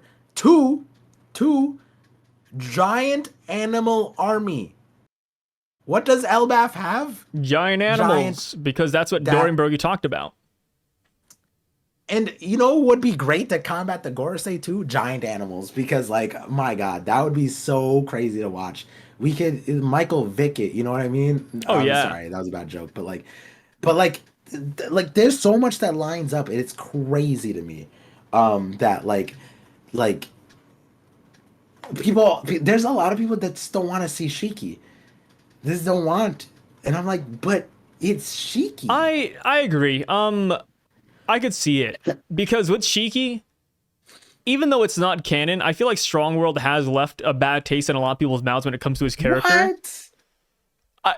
Hey, when it comes to Shiki, I don't mind him, but fighting wise, in the movie, I thought he was very subpar. Like, one minute he's like a god, and then the next minute, like at the very end, you know, Luffy versus Shiki, I thought that was very lackluster. It looked really good, but I was like, Shiki, come on, dude, he's like a bum. Bro. But here's the thing, you know, this is where I always reel it back. This is canon Shiki we're talking about, so I bet he's going to be like upscaled out the wazoo. He's going to be way better, way stronger than Strong World, but because Strong World does exist in my head, because I have already watched it, my opinion of him is already like a little bit down in the dumps. But I like Shiki. I mean, that is the main idea I also perpetuated as well. Like, I love the Shiki idea. That was my main go-to. One of the things about Strong World that I showed was, like, in my video, I basically say that I don't think that Oda planned out his devil fruit correctly. Because if he did, then in that movie, like, half of his moveset wouldn't exist.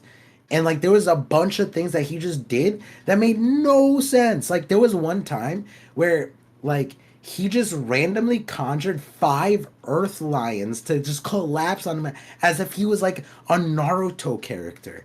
It literally was, like, 1-to-1 to, like mud-style earth jutsu. Like, that kind of shit. You go back and watch that movie, you cannot convince me that the float power could do that. Because there was some things that he could do. Yeah, float water, float islands. But he manifested lions that independent. Like, I was like, that's not how he described his power at all. No, he made air float and shaped them into lions. And listen, now I have Oda saying, yeah, that devil fruit was never meant to be. It's kind of, he said it's busted, huh?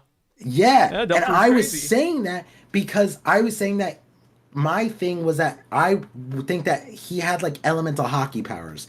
There's so much in that movie that's elemental hockey that's crazy, but now we have an elemental hockey asterisk. I meant like another type of hockey, like a fourth hockey, which, interestingly, with Joy Boy's last words of, like, my top tier hockey or whatever, I feel like we might be going towards a direction like that. But the other side of it is that the thing about Shiki is, like, at the time, this is Oda's first movie that he's ever made. Take that with a grain of salt and you apply that to what, like, how Shiki was displayed. This is pre-Yonko. This is like, Marineford. This Shiki that he displayed was already so cracked. Strong World was also visually, like, really good. Oh, yeah. Like, visually it was great. Time. Yeah, at the time, insane. Like, I still go back to that final sequence. I'm like, dude, can we get that? That was dope. But, like, I feel like Shiki wasn't the problem in the movie. Like, Shiki getting the PTSD at the end about Roger, sure, but that's not, like, the worst thing ever. You know what I mean? There was other parts of the movie that was like, whatever, you know. But the other thing that people got to recognize, like, that movie, and you guys can go back and watch my video to, like, get the full scope of it because I don't want to boggle this down. But, like, it goes as far as Shiki's right hand was Dr. Indigo. Dr. Indigo was a clown scientist that, without devil fruit powers, could conjure up and can control and manifest any chemicals, just like Caesar. To nail the thing in the coffin, it's voiced by the same voice actor. And this is years before Caesar's introduction, years before that. So that's why it's like you gotta recognize how much thought Oda put into that whole ecosystem around Shiki, that it's gonna start applying. And I think it's gonna start applying in Elbaf, because it's like Shiki's the golden lion. Like I talked about in the video how it's like, oh, how crazy is that the person who replaced Shiki in the story so far is Kaido, the king of beasts. But Shiki is the golden lion who gets a beast army. And now we're on Elbaf where it's like the giant animal army, like they would be crazy. Like you could do the rumbling just with the animals on Elbaf. Like imagine this. Where does Zunisha come from? What if you could just get a bunch of Zunishas? Yeah, they just Is live that- here. Yeah, like the Gorsei are afraid of like not afraid, but like Zunisha can open up Wano. Shiki can open up everything with like Elbaf animals. You know what I mean? Like how cracked would that be? You could just live on top of them too. That might just be what like no, I don't know about Uranus or like that could be like like Shirahoshi controls all the Sea Kings. There could be an ancient weapon that controls all the the Elbaf animals, and Shiki might be trying to get that. Which go back to chapter 0. Why did he lose to Roger? Hey Roger, hand over your ancient weapon. And now we just hop off the story where Vegapunk's like, hey guys, ancient weapons. Now, if Shiki's in the story and we're on Elbaf and we have a Vegapunk, wouldn't it make sense if he's still looking for an ancient weapon? I don't know. I'm just saying. I'm just saying. Yeah, or creating his own ancient weapon. Exactly. Yeah, I like Shiki a lot. I think he'd make a great addition to Elbaf. As it stands right now, I don't see him as a villain, if this is him. I think the command then isn't. It sounds really ominous, but I feel like since he says command then, he's anticipating the Straw Hat's arrival. I don't know if that's because he's like, oh, like this is the next island on the log pose or whatever, but I'm kind of assuming that Dorian, Brogy, Oimo, and Kashi told them that they're bringing back the Sun God. So maybe Shiki's on good terms with the Giants here. The thing about that, keep in mind, Shiki didn't start off as an antagonist. No, he was good. Yeah.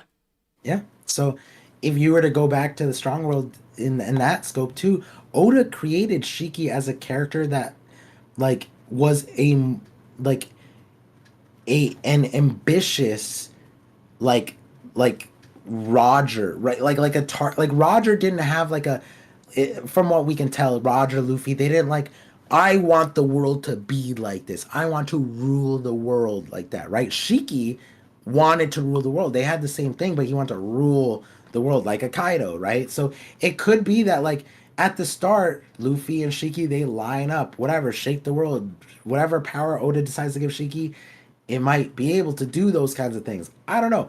But point is, it could be that later on, it essentially changes a little bit.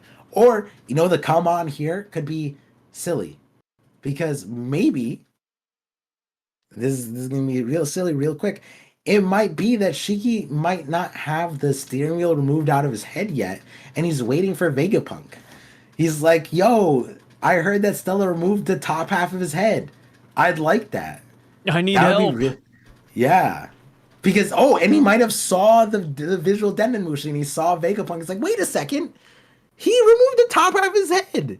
Wait a second, that's what I need. And he's like, come on here. And he's like, it could be silly. It could be. That's the other thing. Like people with Marco's letter, right? Like we put a huge weight on it, and then it was just nothing, right? The come on here sounds crazy, like you said, but it might not be antagonistic. But it could also be way on the other side. It could just be I need, this is still here, guys. Yeah. One thing that's kind of funny too is that, going back to Kuma's original design, he was supposed to have that steering wheel in his head too. Yes. So him and Shiki meeting up is kind of ironic in that sense. And Shiki not only got the steering wheel from Kuma's OG design, Shiki also got the orange from Kuma's original design. Mm-hmm. Also, Kuma originally had an orange jacket, and now that is Shiki's. So The pretty clashing of interesting. concepts. Yeah, yeah. Yeah, Shiki, outside cool of guy. Shiki, or well, I guess one more thing to add on to Shiki before we move on to the next option. But Morgans is a human. I'm joking. I'm joking. no, I know that's your primary theory. No, That's up there with the Ben Beckman predicting everything theory. But I don't down believe that there. one, Par. Unfortunately, no, no, no. One thing to back up Shiki too is that if he's not a villain, I do like the idea of him training the Straw Hats, or at least teaching them a thing or two, because Shiki was present at God's Valley, and he probably saw how people were fighting Saturn at the time. So he probably knows like a secret of Saturn, or how Roger fought him, or how Rox fought him. And he's like, hey, like nothing worked. Well, why don't you do what Roger or Rox did? They did this attack and it actually hurt him a little bit. Or that's why I also like Scopper, because Scopper could give the Straw Hats the same insight. Right? We had Rayleigh training the Straw Hats, well, not training the Straw Hats, but training Luffy about hockey initially. Maybe we have Scopper ending it off here and saying, hey, I'll teach you more about hockey. I'll teach you what Roger did against Saturn and what worked. Yep. And, And that you would know, Saturn fit. aside, even the Holy Knights. Yeah, and that would fit like Rayleigh being at the end of like a certain pathway, being there and then training them, helping them, being a post war kind of help, but also being a Shanks ally. Yeah. If an ex Roger pirate is sitting on Elbaf, there's no problem then because Shanks is there, right? So that works. I'm not mad at it. Now, the only problem with Scopper, and it works here, is that like we know nothing about him. You know what Yeah. I mean? And I there's think we have been like no two things of inkling. dialogue and that's it. And we know, and there's no inkling. There's no the setup. Yeah, like Scopper wouldn't be bad because he's a new character. Makes sense to silhouette him. Is strong enough to be here. Strong enough to be like flexing on Shanks. Even like respect, honor, age. Also knows Laugh Tale history. That's kind of really important. Do we want to have someone like that in front of Luffy at the moment?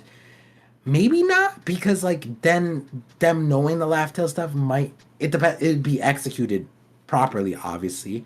But maybe it's important to save him for later. I don't know. I don't know. But I think meeting him now isn't that detrimental because it's like Rayleigh, right? Like Rayleigh didn't tell us too much. yeah. He only told us Yeah. a little bit, and I feel like the same could be said for Scopper as well. And Yeah. one thing that's kind of interesting about Scopper, and this is something we talked about earlier too, but Crocus, he's living inside of a whale. You know, we looked at that, we're like, okay, like that's how he's probably going to survive the Great Flood. Rayleigh's coding ships, oh, that's how he's going to survive. But if this is Scopper, maybe he survives by breeding more Zunishas Mm, or something like that. I don't think that'd that's be that bad. Like, interesting. or just like maybe it has something to do with the Atom Tree, and this is his Yeah. way of like beating the flood. Yeah. Yeah. So like and I talked about that in my Godfather Shanks video like 2 or 3 years ago. That like I use that logic of like, hey, Crocus isn't a whale that's underwater, and Rayleigh's underwater, and they both know the true history. So why they choose that? And hey, maybe we gotta look at the ex Roger pirates and like, is there a trend here? And I was like, what if like Shanks is like underwater, like he's a Yonk of the under ocean, and like those underwater pathways, those currents, maybe he's the Yonko of those, which would fit Marineford, right? When they said like Kaido interceptor or Whitebeard was going there and Shanks intercepted them, but we saw Whitebeard came underwater. So then how did Shanks and where were they? Underwater would make a lot of sense, right? So it's like, and then also how did Whitebeard escape the breach of then the Navy encirclement? Underwater. So it's like there's so many different things I talk about in that one, and so it's like it could be that like Scopper has to defend something. Maybe there's something on Elbaf, and I talked about that in my recent Elbaf video. That I think that if Oda is huge on geography, then Elbaf is crucial to those underwater sea currents because To spoil a little bit, if you were to think about it, a tree, if that atom tree is that big, then the thing is, those roots would be pulling in so much water that they would be creating a current, which is a thing. Like a normal oak tree, like takes in like 100 gallons of water a day. I think more than that. Like an absurd amount of water a day. And so now you're like a million fold that. And then you're talking about like 100 million gallons of water. That's moving water. And the interesting thing is, if Elbaf is supposed to be like Norse mythology, you look at Iceland and you look at their geographical thing. We have a real world Jormungandr in our world that fits the same description of the ocean currents in the One Piece world, and it wraps around Iceland the same way that I'm thinking it wraps around Elbaf. Now, if you were to destroy Elbaf, that might completely disrupt that ocean sea current, and that might be a Ragnarok sea like disruptive earthquake disrupting thing. Like if you were to cut down Atom Tree and it's rooted into the world, that would cause an insane, that would literally uproot so much. So like maybe Scopper has to be there for other reasons too. It might be that like it has that could be what like Luffy says here, where it's like, I don't care if you're enemies or with me or against me, I'm gonna make the world shake, and it could be related to the Atom Tree. It might be that Sai's been right this entire time. It's not invincible, and Luffy's gonna prove it. All those wars that survived, Luffy's like, not this time, Atom Tree. And it might be that he needs to use the Atom Tree for something. In order to do that, he needs to take down the Atom Tree. And that might be why the Giants are like, wait, no, don't take down that. Why would you do that? You know? So there's so many possibilities, but it feels like a lot of the geography matters, and if you stitch those together, you could have came to a lot of these conclusions about the flood and various positions of what the characters are. That being said, going back to the main thing, Scopper would be a perfect character to insert as a new, fresh face to put here, train the Straw Hats, give them a power boost, give them knowledge. Like, because the thing is, like, yeah, Luffy doesn't want to know what the One Piece is or what Laughdale is. But if Nami asks, like, hey, what does, like, 200 meters, like, what does that mean? Maybe he tells them a little bit about that, you know? Like, maybe he doesn't say directly, but that's not exactly obscuring Luffy's dream, right? So it's like, there's things like that that Scopper could offer that could be really, that could expedite the story and be really valuable, too. You know, Shiki and Scopper both have the God Valley tax, too, so that's there. Yeah. We can learn about God's Valley, the Gorosei, Holy Knights, the end of the world, and there's just a lot we could get out of those two characters. Besides them, though, do you have any other options or picks? Like honorable mentions? Not really. Yeah. It's hard to say. Once I thought about Shiki, I didn't really, like, care, but Scopper was always there. I was basically saying like 90% Shiki, but Scopper's not bad, you know? Like, yeah. And like I was saying no to people about Scopper, but only because I was like, they were saying no about Shiki. I'm like, no, you can't say no about Shiki. Don't do that, you know? Let's see here. Do you think it's a new character, though? Like, do you think there's a chance that this is like a completely brand new person we do not know of yet? No inklings, no nothing. The only option is Man Marked by Flames. But there's also the option that Man Marked by Flames is someone we know, so... If it's the Man Marked by Flames, that would be so crazy. That would mean that Shanks has potentially all 4 road poneglyphs. Especially if he took kids, right? If he took kids 3 road poneglyphs and he knows the Man Marked by Flames and they were on the same island, then Shanks is on his way to Laughdale. Like, it's done. Yeah. That's my problem with it. Yeah, maybe he was. Maybe that's what's preordained situation. Like, Shanks is just like we, you know how we got the silhouette here and it says come on here, we get that again, but Shanks is just sitting on the butt cheeks and he's just like, come on, Luffy, it's time to turn the world upside down. I have to fight him for the title. Yeah, which one of us is the power bottom? Oh my god. Yeah, I mean, overall, man, this has been a great chapter. It was really short, only 13 pages, but it'd be like that sometimes. I think we got a lot of developments out of the Marines, got some good stuff for the Straw Hats, Morgans as well. And I like that we have this big old mystery to stave us over the break week. Yeah, yeah. Break. Oh yeah, break week. Perfect. Because I wouldn't have been able Yeah. to stream next week. Was that scheduled, or was it 2 chapters in break? Not scheduled. It's 2 chapters in break. Yeah. Oda decided to take a break So here. perfect. Oda Yep. loves me, bro. Oda, he's working on the One Piece live action season 2. That's the message that he dropped with Yippee. this whole thing. Uh, So yeah, looks like Oda's gonna be busy yet again.